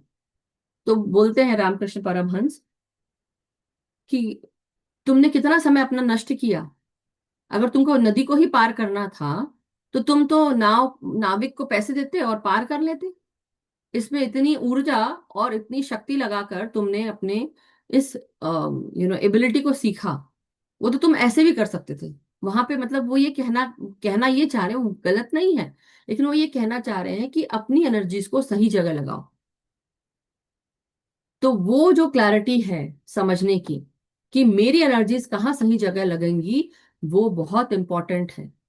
और एक तपस्वी, एक साधक चेतना के स्वरूप में अपने आप को धीरे धीरे, जैसे जब आप साधना करते हैं, आप खुद अपने आप को जानना, पहचानना, समझना शुरू कर देते हैं। आपको ये भी समझ में आने लगता है कि कौन सी चीजें रिक्वायर्ड हैं, कौन सी चीजें उस पर मुझे एक्ट करना है और किस चीजों पे मुझे एक्ट नहीं करना है। तो ये भी तप का एक भाग आता है, जहां पर एक तपस्वी अपने आप को अपने अंदर इतना तप करके अपने आप को इतना सुखा लेता है कि उसके अंदर की सारी इच्छाएं, भावनाएं सब नष्ट हो जाती हैं। कंट्रोलिंग पावर आ जाता है हर तरह से, चाहे वो सेंसुअली हो, सेक्सुअली हो, फिजिकली हो, मेंटली हो, वॉटेवर, हर तरह से। और अपने आप को इस तरह से भी रोक पाता है कि मुझे क्या कर्म करना है और नहीं करना है। वो उस रजस योग से भी अपने आप को अलग कर लेता है। उसके बाद आता है समाधि। तो समाधि में जाकर आप, तो ये पांच जो चीजें हैं मास्टर्स, समाधि में जाकर वो शून्य को प्राप्त करता है, उस अकेलेपन में, कैवल्यता में वो उस शून्यता तक जाता है। और वहां से वो होता है beginning of another things, of many other सिद्धीज। मतलब कि शून्य में जाकर आपके पास वो शक्ति आ जाती है कि आप ईश्वर के साथ जब आप एक हो चुके हो, आपका अपना मैं कुछ कहीं पर भी कुछ बाकी नहीं है। तो जिस प्रकार ईश्वर के लिए कुछ भी पॉसिबल है, हर चीज पॉसिबल है, आपके लिए भी पॉसिबल हो जाता है कि आप उस शून्य स्थिति में चले आते हैं, जहां केवल आपके सोचने मात्र से, या आपको आपके जीवन में चाहिए क्या, आप सोच भी नहीं रहे, लेकिन आपको आपके जीवन के लिए क्या अच्छा है वो ऑटोमेटिकली होने लगता है। मैनिफेस्टिंग पावर आने लगता है ऑटोमेटिकली, चमत्कार होने लगते हैं। आपको जो चाहिए, आपको जहां जाना है, आपके रास्तों को बना दिया जाता है। तो ये सब जो चीजें हैं मास्टर्स, ये है पहला सूत्र, जिसे कहते हैं जन्म औषधि मंत्रा तपह समाधि जह सिद्धया। तो एक सिद्ध के पास जन्म से, औषधि से, मंत्र से, तप से और समाधि से वो उसको सिद्धि प्राप्त होती है। तो ये सब ऐसे ही नहीं मिल जाती, क्योंकि उसने उस आत्मा ने कहीं ना कहीं कुछ काम किया है, और इसलिए उस कर्म का उसको भुगतान करने के लिए, वो अच्छी चीजों का भुगतान करने के लिए, जैसे बोला जाता ना कि आपने कर्म किया, उसका अच्छा अगर कर्म किया तो अच्छा भुगतान करना पड़ेगा, लेकिन उसको भी जीने के लिए आपको आना पड़ेगा। अगर बुरा किया है तो बुरा भी कर्म जीने के लिए आपको यहाँ रहना पड़ेगा। तो यही दो चीजें हैं। तो इंग्लिश में लिखा है the powers are the result of birth, herbs, mantras, intense practice and cognitive absorption. तो इसी में उन्होंने कुंडलिनी के बारे में नहीं बताया, लेकिन महर्षि पतंजलि जी बेसिकली हमको सूत्रों के माध्यम से जब वो बता रहे होते हैं, तो वो समझ भी दे रहे हैं हमको, और बहुत सारी चीजों की हमको समझ आ रही है, अपनी खुद की ऊर्जा की, इमोशंस की, भाव की। मे बी आगे चलकर इसको इस वर्ड कुंडलिनी का यूज किया गया हो, लेकिन खुद जब आप उनके शरीर को देखते हैं तो आप देखते हैं कि वो खुद उस कुंडली में बैठे हुए हैं। आधा शरीर उनका मनुष्य का है और आधा शरीर उनका सरपेंट का है, अवतार के रूप में, राइट। तो वैसा हमने देखा। तो प्रैक्टिस क्या, उन्होंने क्या कहा है प्रैक्टिस करने के लिए? आप अपने लिए एक्सटेंडेड पीरियड ऑफ टाइम आप रखें, जहां पर आप इंटेंस साधना कर सकें, intense practice. Become initiated into the mantras correctly as in Babaji Kriya योग लेवल टू इनिशिएशन। तो आप जब इनिशिएट होते हैं तो मंत्रास का जो उच्चारण है, वो बाबा जी क्रिया योग लेवल 2 में इसका इनिशिएशन के मंत्र बताए गए हैं, उसको आप उच्चारण करते हैं। Practice these mantras extensively. इन मंत्रास को आप अच्छे से एक्सटेंसिवली उसको आप प्रैक्टिस करें। Envision the circumstances of your next birth and cultivate the pre in this one. Use medicinal herbs to increase balance, health and vitality. तो ये जो पांचों चीजें बताई हैं जन्म की, जो कि प्रारब्ध कर्म से भी जुड़ी होती हैं, औषधि से, मंत्रों से, तप से, समाधि से। तो अगर आपको आने वाला जो नेक्स्ट जन्म है, अगर आप चाहते हैं कि नेक्स्ट जन्म हो, तो वो जन्म की आपको प्री रिक्विजिट जो है वो आपको तभी मिल पाएगी जब आप अपने आप को इन पांचों चीजों के साथ जोड़ के रखेंगे, तो आप इजिली कर पाएंगे। मैं तो सिर्फ ये बोलूंगी कि कितने लोग हैं जो उस स्थिति में पहुंच चुके हैं, या समझ है अगर आपको, तो मे बी आप शायद नेक्स्ट जन्म लेने की कोशिश नहीं करेंगे। जो मुक्त होना चाह रहे हैं और जिनको ये समझ आ चुकी है, और जो अपने आप को अपने चैतन्य से, अपने पुरुष से अलग कर रहे हैं, प्रकृति से, अपनी प्रकृति और पुरुष से बिल्कुल टोटल अलग है। आपका चैतन्य भी जागृत हो चुका है और वो सिर्फ देख रहा है, वो जोड़ नहीं रहा है। तो जब आप इस स्थिति में रहेंगे ना मास्टर्स, तो तब आपको ये भी समझ में आ जाएगी कि मैं शून्य में तो ऑलरेडी चला गया हूँ, मैं शून्य में ऑलरेडी चली गई हूँ, चला गया हूँ। तो मुझे अब इसके बाद क्या, अब इसके बाद सिर्फ होती है मुक्ति, उस कैवल्य पद के साथ, कैवल्यता में, कि मैं मेरे शरीर से, मेरी आत्मा से भी अलग हूँ, मेरा चेतना उस ईश्वर के साथ एक है। Right. So thank you so much masters. और भी डिटेल में है जो लिखा है, अब हम हर एक सूत्र के साथ आगे आगे बढ़ेंगे। तो जिन्होंने पुराना जो सूत्र है, या ऐसे बोलेंगे कि महर्षि पतंजलि जी की जो बाकी के पद हैं नहीं किए हैं, तो प्लीज आप एक एक जाकर उसको देखिए, सुनिए, समझिए, क्योंकि कैवल्य पद में और डिटेल में समझना बहुत जरूरी है। आज एक्चुअली कृष्णा आंटी का सेशन था मास्टर्स, लेकिन उनकी तबीयत ठीक नहीं थी, इसलिए मैंने, मेरा वेडनेसडे को था, बट मैंने सोचा चलो तो आज मैं कर लेती हूँ। तो इसलिए आज मैं एक ही कर पाई। बट बहुत अच्छा है कि एक ही कर पाए, क्योंकि अच्छी बात ये कि हम उसको डिटेल में समझ पाए। आई होप आप सबको भी अच्छा लगा होगा सुनकर, कि जो उन्होंने बताया है महर्षि पतंजलि जी ने पहले सूत्र में, ऐसे हमको 34 सूत्र, मतलब 33 सूत्र और बाकी हैं। तो आई बिलीव कि एक सूत्र पे बात करना बेटर रहेगा, rather than going with the flow and सीधे 10 पे चले जाए। आई थिंक बाकी के जो थे सूत्र, उसमें 10 या 8 हम कर पाए जल्दी जल्दी। लेकिन मेरे को नहीं लगता है कि इस समय हम भागेंगे। मुझे लगता है कि हमको एक एक सूत्र पर बहुत गहराई से विवेचना करनी पड़ेगी, समझना पड़ेगा, तभी हम आगे बढ़ पाएंगे। और आई थिंक धीरे जाएं तो वही बहुत बेटर है, and it would be good कि हम एक एक करके जाएं, भागे नहीं। तो thank you so much everyone. मैं अपना जो वाणी को विराम देती हूँ, थोड़ा सा आज शायद ज्यादा टाइम ले लिया है मैंने। तो अब हम बिना समय गंवाए सबसे पहले हम ध्यान में जाएंगे। तो आप लोग रेडी हो जाएं, आंखें बंद कर लें, हाथों को अपने अ, दोनों उंगलियों को, आई मीन दोनों हाथों को उंगलियों में उंगलियां फंसाकर अपने गोदी में रखें। आंखों को बंद करें, हाथों को गोदी में रखते हुए, और पाँव को क्रिस क्रॉस करें। अगर आप जमीन पे बैठे हैं तो आलती पालथी मार के बैठें। अगर आप जमीन पे नहीं बैठ सकते हैं तो आप अपने बिस्तर या सोफा पर आप बैठें। और जिनको पाँव लंबे करने हो, बिस्तर पे पाँव लंबे करके एंकल्स के पास से आप क्रिस क्रॉस कर लें। लेकिन अगर कोई चाहता है कि सोफा पे बैठा है और पाँव लटक रहे हैं, तो आप जमीन से टच होने दें और क्रिस क्रॉस करके बैठे आराम से। तो हम आह्वान करते हैं महर्षि पतंजलि जी का, और हम उनसे रिक्वेस्ट करते हैं, प्रार्थना करते हैं कि उनका मार्गदर्शन हमें ध्यान में भी मिले। हम अपनी इस ध्यान की यात्रा में आज जो हमने पहला पद, कैवल्य पद का पहला पद, उसकी थोड़ी समझ जो हमें मिली है, हम आने वाले दिनों में उसको और अच्छे से समझ पाए, गहराई से समझ पाए, और उसकी एक समझ बन पाए।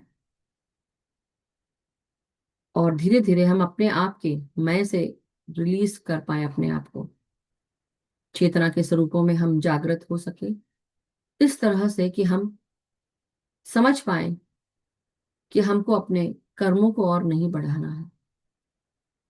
हमको अपने आप को अपने इम्प्रेशन से, कर्मों से, अपनी आइडेंटिटी से हमको अपने आप को रिलीज करना है, जिससे कि हम पूरी तरह से कैवल्य पद की मुक्ति के साथ जुड़ पाए। जिस प्रकार भगवान श्री राम ने हनुमान जी को मुक्ति के बारे में बताया, वेदों में, उपनिषदों में ये सब बताया गया है, उसी तरह उपनिषदों में भी लिखा हुआ है कि भगवान श्री राम ने किस प्रकार से हनुमान जी को बताया है। और इस चीज की समझ हमको उपनिषदों से मिल सकती है। तो अब हम पूरी तरह निश्चिंत होकर, रिलैक्स होकर, हम केवल और केवल सांसों के साथ आगे बढ़ेंगे। भगवान श्री राम जो खुद एक अवतार हैं भगवान विष्णु के, और भगवान श्री राम ने भी मुक्ति के बारे में बताया है। और किसको? हनुमान जी को। हमारे अंदर उस परफेक्शन को लाने की कोशिश की है, और उसका खुद का एक अवतार का उदाहरण वो खुद बनकर आए थे, जिसे हम मर्यादा पुरुषोत्तम श्री राम के नाम से जानते हैं। तो ऐसा नहीं है कि हम मनुष्य शरीर में हम निरंतर इस जीवन मृत्यु की चक्र में फंसे हुए हैं। भगवान श्री राम, जिनको मर्यादा पुरुषोत्तम श्री राम कहा जाता है, वो मर्यादा के एपिटोम है, आइडल है, आइकन है, जिनकी बराबरी हम में से कोई नहीं कर सकता। उनको भी, भगवान श्री कृष्ण को भी इस धरती पर आना पड़ा, अवतार लेना पड़ा, उस जीवन मृत्यु के चक्र में फंस कर उसको जीना पड़ा, जो कर्म किए थे उनका निर्वहन करना पड़ा। लेकिन सब ने अपने जीवन में तपश्चर्या किया, और उससे जो समझ आई, धीरे धीरे वो अपने आप को मुक्त करते चले गए। और इसी की समझ कैवल्य पद हमको देता है। ये कैवल्य, ये केवल मैं को दूर करते हुए हम अपने आप के पुरुष और प्रकृति, अपने चित्त से भी, चैतन्य से भी हम अपने आप को अलग करते हैं।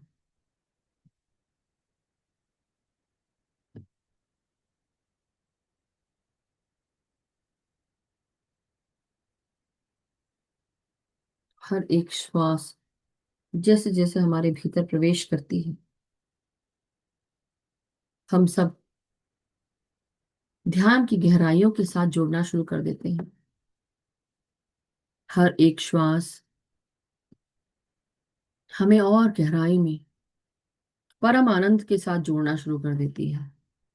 हमारे मन, मस्तिष्क, शरीर को अच्छा लगना शुरू हो जाता है।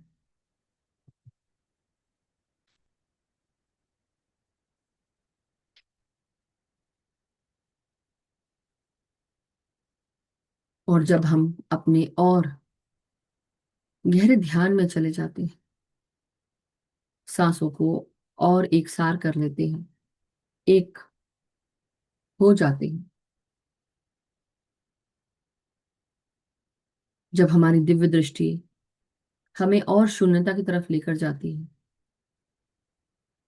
हमें इस शरीर से, इससे जुड़ा हुआ दर्द, आइडेंटिटीज, खुशी, आनंद, हर चीज से दूर करते हुए हमें शून्य कर देती है, जहां पर हमें ना शरीर का भान होता है, ना सांसों का भान होता है, ना मन का भान होता है, ना विचार होते हैं। जब ये सब होने लगे आपके साथ, तो समझ जाओ कि तुम शून्य हो गए हो। ना ये समझ आएगी उस समय, बाद में भान होगा कि तुम शून्य हो चुके थे, जहां अब ना तुम्हारी कोई आइडेंटिटी है, ना ही तुमने किसी को अपने आप से जोड़ा, ना किसी को किसी चीज के बारे में सोचा। और धीरे धीरे हम और गहराई में प्रवेश करते चले गए। पता ही नहीं चला किस ब्रह्मांड के एक ऐसी जगह जो हमारे ही भीतर मौजूद है, उस खालीपन में, उस शून्यता में, जहां कुछ भी नहीं निवास करता, वहां हमारी चेतना निवास करना शुरू कर देती है। पूरी तरह खाली। उस चेतना को भी पता नहीं होता कि हम उस खालीपन में हैं। और यही है वो पिया का घर। यही वो है घर जहां पर परम ईश्वर, परमेश्वर, परम पिता हमें अपने पास बुलाते हैं कि तुम और मैं एक ही तो हैं। हम एक दूसरे से बिल्कुल भी अलग नहीं हैं। तुम मेरा ही भाग हो, तुम मेरे ही बच्चे तो हो, तुम सब मेरे बच्चे हो, मैं तुम्हारा, तुम सब मेरे।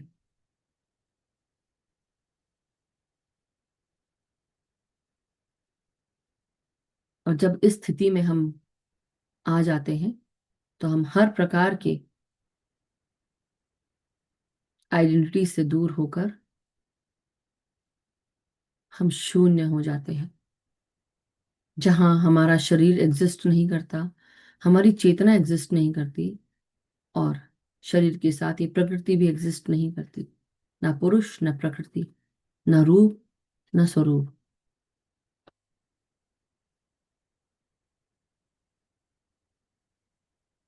और तब हम उन सिद्धियों के साथ जुड़ जाते हैं, क्योंकि मेरे में और ईश्वर में अब कोई दुराव नहीं है। वो ईश्वर की ऊर्जा मेरे साथ चल रही है। वो ईश्वर जानता है कि मेरे लिए क्या जरूरी है। वो ईश्वर यही जानता है कि वो ईश्वर का भाग जो मेरे स्वरूप में इस धरती पर जन्म लिया है वो ईश्वर से अलग नहीं है। तो ईश्वर के लिए क्या अच्छा है क्या नहीं अच्छा है वो ईश्वर को पता ही होगा, और वही सब कुछ करता है। मुझे एक उंगली उठाने की भी जरूरत नहीं है, एक नाखून भी उठाने की जरूरत नहीं है। तो आज अभी इसी समय में मैं और शांत हो जाऊं और गहरे ध्यान में उतरते जाएं और गहरे में इस शून्यता में निवास करें। उस वाइट नॉइस को सुनने की कोशिश करें थोड़ी देर तक सांसों के साथ, और गहराई में उतरते जाएं।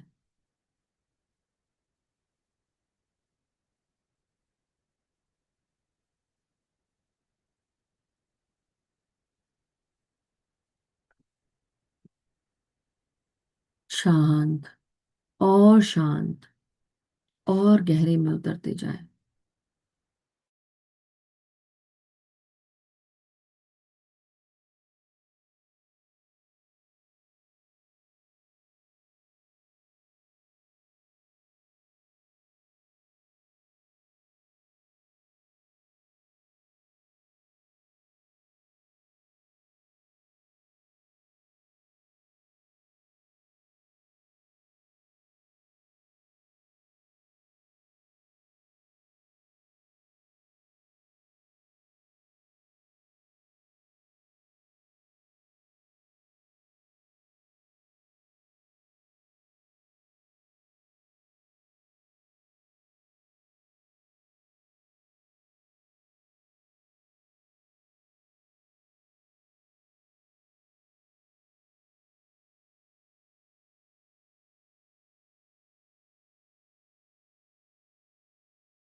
और जैसे जैसे हम गहरे ध्यान में जा रहे हैं, हमें समझ में आ रहा है कि ना हम शरीर हैं ना हम चित्त हैं।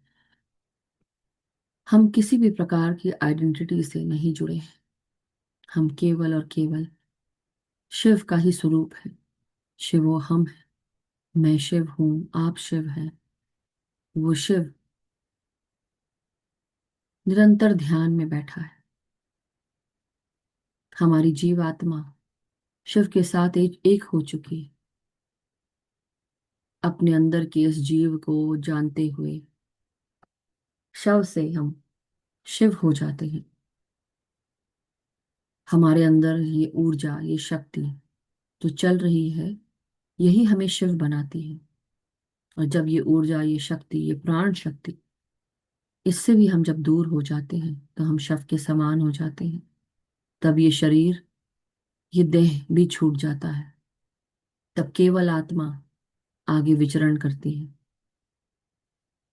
तो इसलिए अपने शरीर से इतना मोह मत करो कि तुम भूल जाओ कि तुम एक आत्मा हो।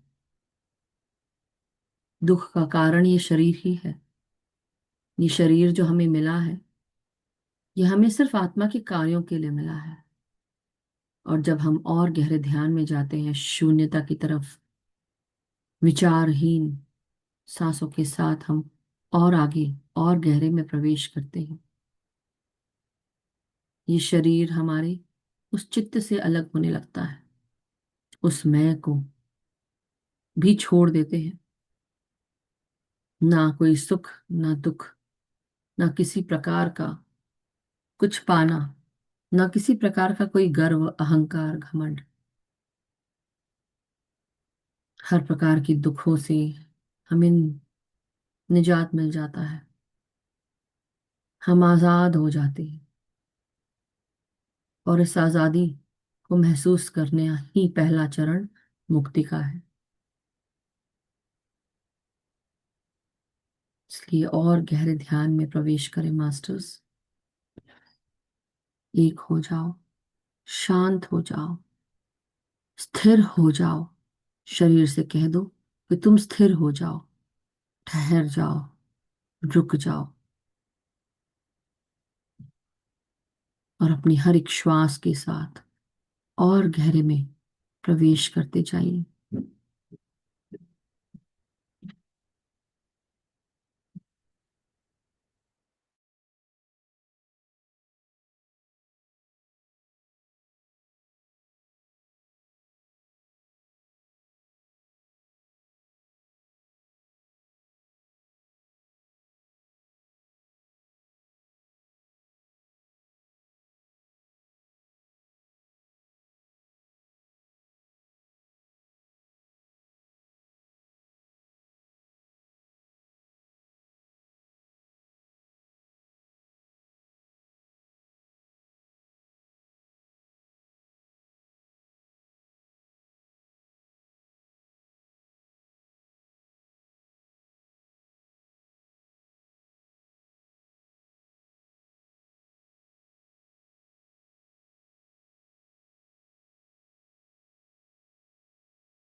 हम सब कुछ देर पूरी तरह शून्य में, बिना किसी आवाज के, हम शांति में विचरण करेंगे, जहां पर ना संगीत है, ना कोई आवाज है, केवल हमारे सांसों की धुन है। सांसों के साथ और गहरे में उतरते हुए, किसी भी प्रकार की आवाज न सुनते हुए, केवल अपने हृदय की अनहद नाद को सुनने की कोशिश करें।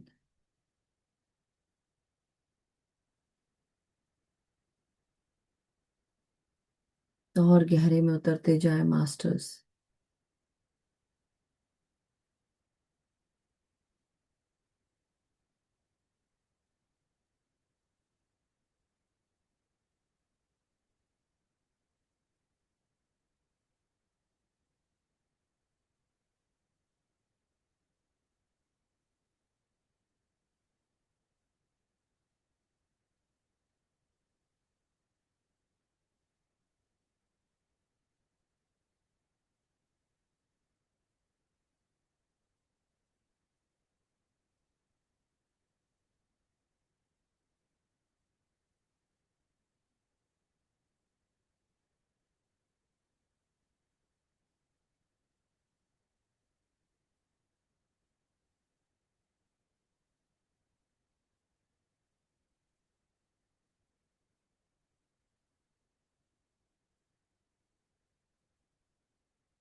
धीरे धीरे मास्टर्स हम सब अपने शारीरिक चेतना में आते जाएंगे। 5 मिनट और शेष।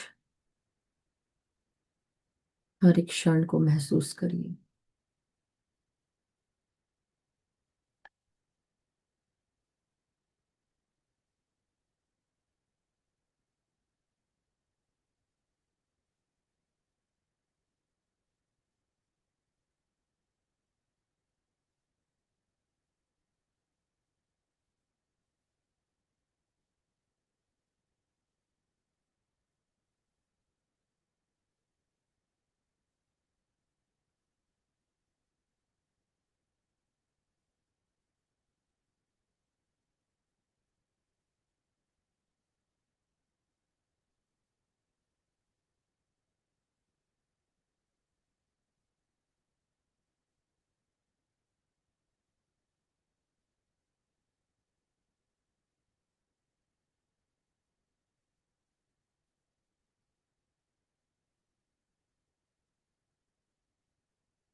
धीरे धीरे अपनी हर एक श्वास को ग्रहण करिए।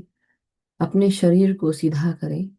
रीढ़ की हड्डी, पीठ, कमर, गर्दन, सर को सीधा करें। और धीरे धीरे अपने हाथों को, पाँव की उंगलियों को महसूस करेंगे। एक लंबी गहरी सांस लेते हुए सभी गुरुजनों को धन्यवाद दें। महर्षि पतंजलि जी को भी, और सभी मास्टर्स को जिन्होंने भी हमारी मदद की समझने के लिए। एक दूसरे का धन्यवाद करें।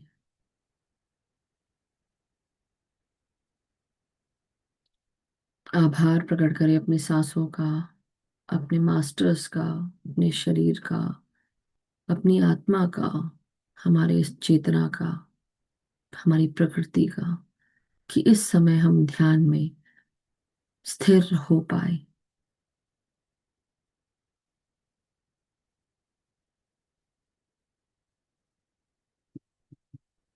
धीरे धीरे हम सब और गहरे ध्यान से बाहर निकलने के लिए तत्पर हो चुके हैं।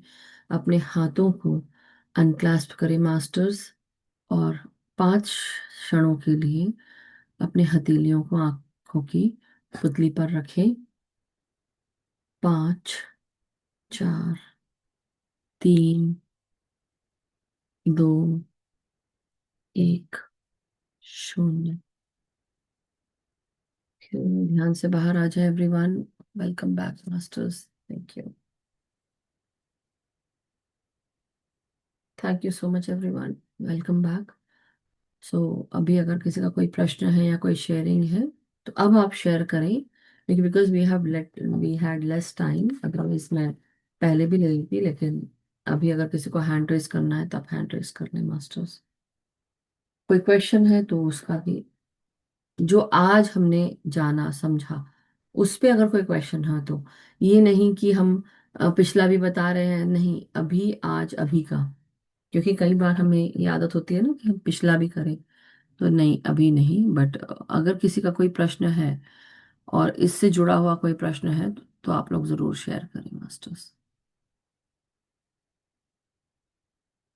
नमस्कार। नमस्कार। थैंक यू प्रणाम। भरत सर। बहुत अच्छा, सुंदर समझाया। स्टेप बाय स्टेप समझ में आ गया। Very nice, thank you. और मेडिटेशन भी आज का बहुत गहरा, ऐसा शांत वाला था, सुकून वाला था। तो बहुत कई बार सुंदर नहीं रहा। होता है। थैंक यू और आंटी। धन्यवाद आपको। Thank you Urmila aunty, thank you so much. मन होता है कि कई बार आप बिल्कुल शांत रहें, लेकिन हम्म, होता है ना कि गाड़ी जा रही है तो हॉर्न बज रहा है सब कुछ। मगर क्या हम उससे भी अपने आप को काट सकते हैं, क्या दूर कर सकते हैं? हाँ, एकदम नहीं, कुछ आवाज ही नहीं है, शांत हो गया पूरा। That's great. Thank very you. Nice. Thank you thank so much aunty. किसी और का कोई प्रश्न है जो आज समझा है आपने, जो सुना है, उससे जुड़ा? अगर मुझसे कोई गलती हुई हो तो क्षमा करें, मगर जो आज मैंने पढ़ा, जितना मुझे समझ में आया, मैंने आप सब तक वो पहुंचाने की कोशिश की है। और डेफिनेटली इट्स वेरी डिटेल, इतना इजी नहीं होता है, क्योंकि कैवल्य पद जो है वो हमारे युक्तेश्वर गिरी महाराज ने भी हमें उसके बारे में बताया है। तो वो भी जानेंगे कभी और, मगर अभी तो आज जो हमने कैवल्य पद की जो शुरुआत की है, डेफिनेटली ये मैं वेडनेसडे को करने वाली थी। तो आई होप कृष्णा आंटी को अच्छा महसूस हो रहा हो, थोड़ा आराम हुआ हो उनको, और आराम करें। मैं यही कहूँगी कि जब ठीक लगे मास्टर्स, तभी आप करिए, कोई जल्दीबाजी नहीं है। और अगर उस दिन गुरु उपदेश ज्ञान सरिता, क्योंकि आज था, मैंने थोड़ी तैयारी करके रखी हुई थी, तो थोड़ा करना बनता था, करके कर लिया। नहीं होता तो हम नॉर्मल सेशन कर सकते हैं, इसलिए कोई घबराने की जरूरत नहीं है। हाँ, इतना जरूर है कि अगर कोई करना चाहता है आने वाले दिनों में गुरु उपदेश ज्ञान सरिता, प्लीज आप अपना नाम मुझे या नवीन जी को दे दीजिए, और हम लोग आपका नाम डाल देंगे। या अगर आपको कोई गुरु के बारे में आपको ऐसा लग रहा है कि उनके बारे में बोलना है या आ रहा है बार बार, please go ahead, don't stop yourself. अगर कोई इनिशिएशन आ रहा है ऑलरेडी, कि कहीं ना कहीं आपको बात अहंकार की पूर्ति की नहीं है, यहाँ पे बात इस चीज की कि कोई गुरु अगर बार बार आपसे कनेक्ट हो रहे हैं और उनका विचार अगर आपको आ रहा है, तो आपको जरूर उनके बारे में बताना चाहिए मास्टर्स। तो देखिएगा, अगर आपके चेतना में ऐसा कुछ महसूस हो रहा है तो आप लोग जरूर अ, उनके बारे में बताएं। हमारे साथ तो ये है अभी जरूरी कि मैं महर्षि पतंजलि जी के जो 4 पद हैं वो पूरे कर पाऊं। जब तक ये नहीं होंगे मैं कोई दूसरा पिक नहीं कर सकती हूँ, इसलिए ऐसा नहीं कि कर नहीं सकती, कर सकती हूँ, लेकिन I better stay on the course, and एक ही गुरु के साथ अभी हम आगे चले। 10 नावों में पाँव नहीं डालना है, राइट? खैर भी, हमारे ग्रुप में ये बहुत अच्छी बात है कि सब लोग एक एक गुरु का उठा के कर रहे हैं। उन ऊर्जा से तो हम जुड़ ही रहे हैं, तो इसलिए कम तो कुछ भी नहीं है। मैं बोलूँ सब कुछ हमको अच्छा मिल रहा है, तो इसकी ब्लेसिंग्स का हमको शुक्रिया करना चाहिए। और इससे ज्यादा मेरे पास अभी कुछ बोलने के लिए नहीं है। अगर किसी को कुछ पूछना है, बोलना है, तो अभी आप बता दें, अन्यथा मैं आज का सेशन समाप्त करती हूँ। तो बहुत बहुत शुक्रिया, आप सबका आभार। और कुछ चीजें, जो चंद चीजें मैंने ड्यूरिंग द सेशंस बोली हैं, प्लीज कीप इन माइंड। खासकर जब कोई मास्टर, कोई भी हो, ऐसा नहीं कि मैं, कोई भी मास्टर जब पढ़ा रहा होता है तो उसको, उसका ध्यान भटकाने के लिए 10 चीजें होती हैं, तो कोशिश करिए कि आप वो काम ना करें। देखिए, चेहरा मोहरा इस पे जाने के बजाय जो ज्ञान दिया जा रहा है उस पे कंसंट्रेट करेंगे ना, तो ज्यादा बढ़ोतरी होगी, चेतना की बढ़ोतरी। और किसी को बोलने का मतलब ये है, अगर मैं कुछ कह रही हूँ तो एज अ मास्टर कह रही हूँ, क्योंकि इस समय वो सेशन जब चल रहा होता है, तो आप उस गुरु की एनर्जी के साथ जुड़े हुए हैं, और ध्यान अगर भटक रहा है, या आपको लग रहा है कि मुझे आता है तो मैं दूसरों को बताऊं, तो आप गुरु उपदेश की जो ये प्लेटफॉर्म है उसका इस्तेमाल करें, rather देन जब कोई दूसरा मास्टर बता रहा हो तो आप बीच में लिख रहे हैं। That is not, not at all okay. जब क्वेश्चन पूछा जाए तब लिखें तो अलग बात है। अब एक्सपीरियंस शेयर करना है, तभी भी किसी ने हैंड रेज नहीं किया, और मैंने आंटी ने किया, लेकिन कुछ चीजें आप वेट कर सकते हैं ना, कि भाई जब सेशन खत्म होगा तब हम करेंगे, या एक्सपीरियंस शेयर करेंगे, या दूसरे दिन शुरुआत में ही हैंड रेज कर दिया। कई बार शुरू में ध्यान रहे, हो सकता है शुरू में स्वाध्याय रहे, जो कि मैंने कहा है, जब स्वाध्याय रहेगा तो हम स्वाध्याय करेंगे। और आने वाले दिनों में कुछ चीजें हम थोड़ा स्ट्रिक्ट करेंगे, टाइम से ही खत्म करेंगे, कोशिश ये भी है। हाँ, स्वाध्याय में ऐसा होता है कभी कभी, भाई समय का पता नहीं चलता कि जब आप बोल रहे होते हैं, और वो एक चीज को एक्सप्लेन करने के लिए आपको इतना समय लग जाता है। तो will try to keep on time, और आप लोग भी उसमें टाइम में रहें, और मुझे बता दें कि भाई ये टाइम हो रहा है। कई बार हम, मेरा ध्यान टाइम की तरफ नहीं होता है, तो इसलिए मैं कोशिश करती हूँ कि मैं पूरा समझा दूँ। खैर, आज तो एक ही पॉइंट में इतना टाइम लगा, क्योंकि वो चैप्टर ही बड़ा है एक तरह से, और उसको डिटेल में समझना, उसकी समझ होनी बहुत जरूरी है, नहीं तो आगे वाले जो सूत्रास हैं वो नहीं समझ पाएंगे। But anyway, thank you so much everyone, आप सबका बहुत बहुत शुक्रिया, आभार, और बहुत बहुत धन्यवाद एक दूसरे का, कि आप सब यहाँ जुड़कर साथ में बैठकर हम सब ने ध्यान और ज्ञान लिया। और ऐसा नहीं है कि केवल जब मैं आप लोग को बोल रही होती हूँ या बता रही होती हूँ या पढ़ा रहे होते हैं तो केवल आप ही पढ़ रहे होते हैं, मैं भी पढ़ रही होती हूँ उस समय। समझ रहे हैं आप लोग? क्योंकि ऐसा होता है कि कई बार हम जो बोल रहे होते हैं वो हम सुन रहे होते हैं कि हम क्या बोल रहे हैं। तो हम अपने शरीर को अपने आप से अलग रख के हम वो जो ज्ञान निकल रहा होता है वो हम भी सुन रहे होते हैं, है ना? सो आशा जी, आपको कुछ कहना था? आप प्रणाम, हाँ नमस्कार। मधु जी, आपने, हेलो, आवाज आती है?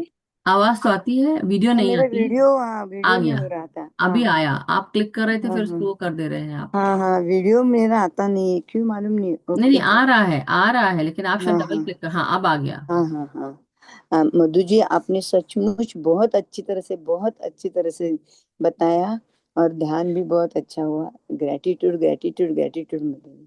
और थैंक मैं फिर भी एक बार फिर सुनने वाली हूँ, बहुत अच्छे यू, तरह से। बिल्कुल। जरूर जरूर देखिए, ग्रेटिट्यूड। कई लोग क्रिया योग और इसको करके बैठे हैं। आई एम नॉट सेइंग कि आप लोगों ने नहीं, आप लोग को नहीं पता या नहीं जानते हो, लेकिन कुछ लोग ऐसे भी हैं हमारे बीच में जो लोग नहीं जानते हैं।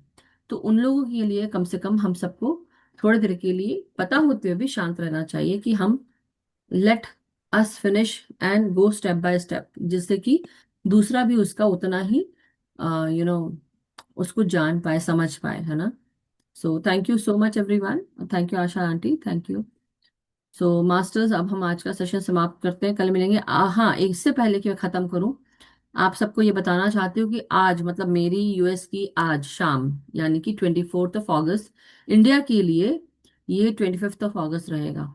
तो हम लोग आज से इंग्लिश के सेशंस जो हैं, इंग्लिश में जो होते हैं, वो मेडिटेशन सेशंस इंग्लिश में रहेंगे और वो शुरू होने वाले हैं।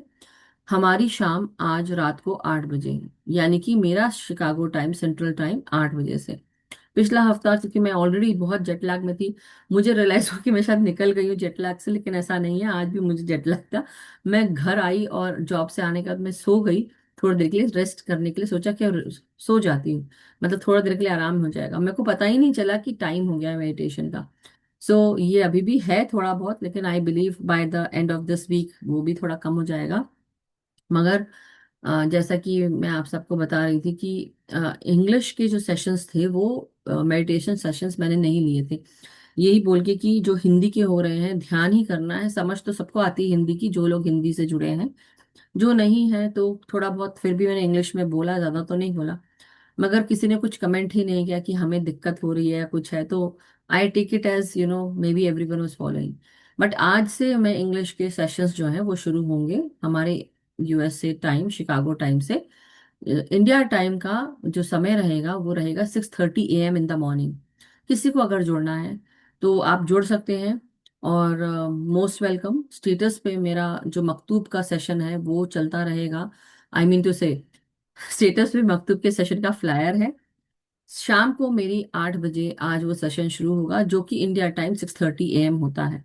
अगर किसी को नाम से अगर आपको लग रहा है कि ये तो नाम डिफरेंट है, हिंदी स्पीकिंग नहीं है, उर्दू में है, तो प्लीज अपने आप को उससे डिटैच कर लें। मकतूब पाओलो कोलो जी के द्वारा लिखी गई किताब है, और हर एक पेज पे एक डिफरेंट स्टोरी है मास्टर की। मास्टर ने क्या सोचा, वो ट्रैवल कर रहे थे और उन उसके बाद वो एक डिफरेंट डिफरेंट स्टोरीज हैं, छोटी छोटी स्टोरीज हैं, पैराबल्स बोलते हैं ना, वो पैराबल्स हैं।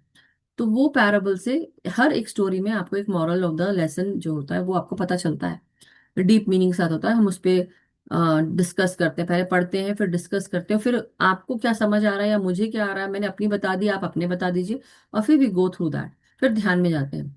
सो उसका भी यही रहेगा कि मैं 9:15 पे, 8 बजे शुरू होता है सेशन, 9:15 पे खत्म होता है।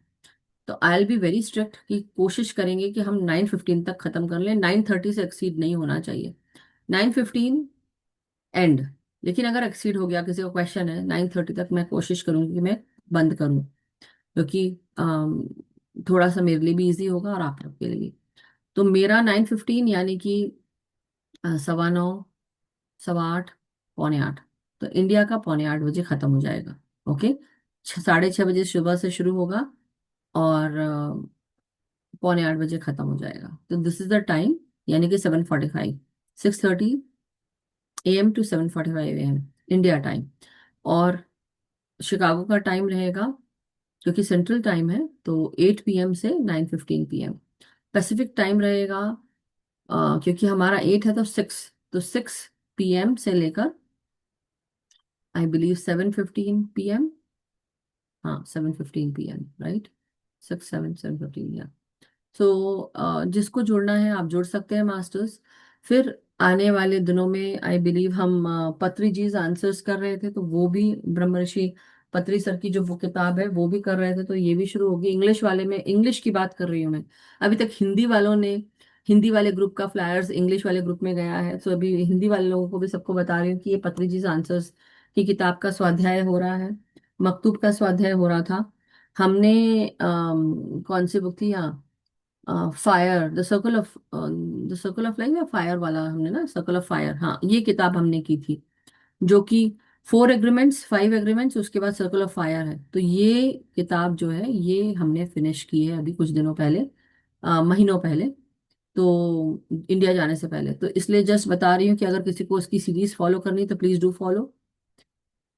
और ऐसा कुछ खास अभी मेरे को बताना नहीं है, मगर हाँ आने वाले दिनों में कुछ हम करेंगे, but let's go with the flow for this while, जब तक कि सब चीजें नॉर्मल एंड सेटल्ड ना हो जाए। Okay, so thank you so much. कल मिलते हैं नए ध्यान ज्ञान के साथ। तब तक के लिए आप सब अपने ध्यान की पेटी बांधे रखिए, ध्यान डेली करते रहिए, और अपना खुद का इनर वर्क डेली करिए। सो सभी को शुभ रात्रि, सबका दिन शुभ हो जहां से भी आप जुड़े हैं, और अपना खुद का ध्यान आप करते रहें अपने आप के साथ, और सामूहिक ध्यान भी करें समूह के साथ। सो बहुत बहुत शुक्रिया, आभार। Stay healthy, vibrant and happy masters. Thank you so much. Good night and good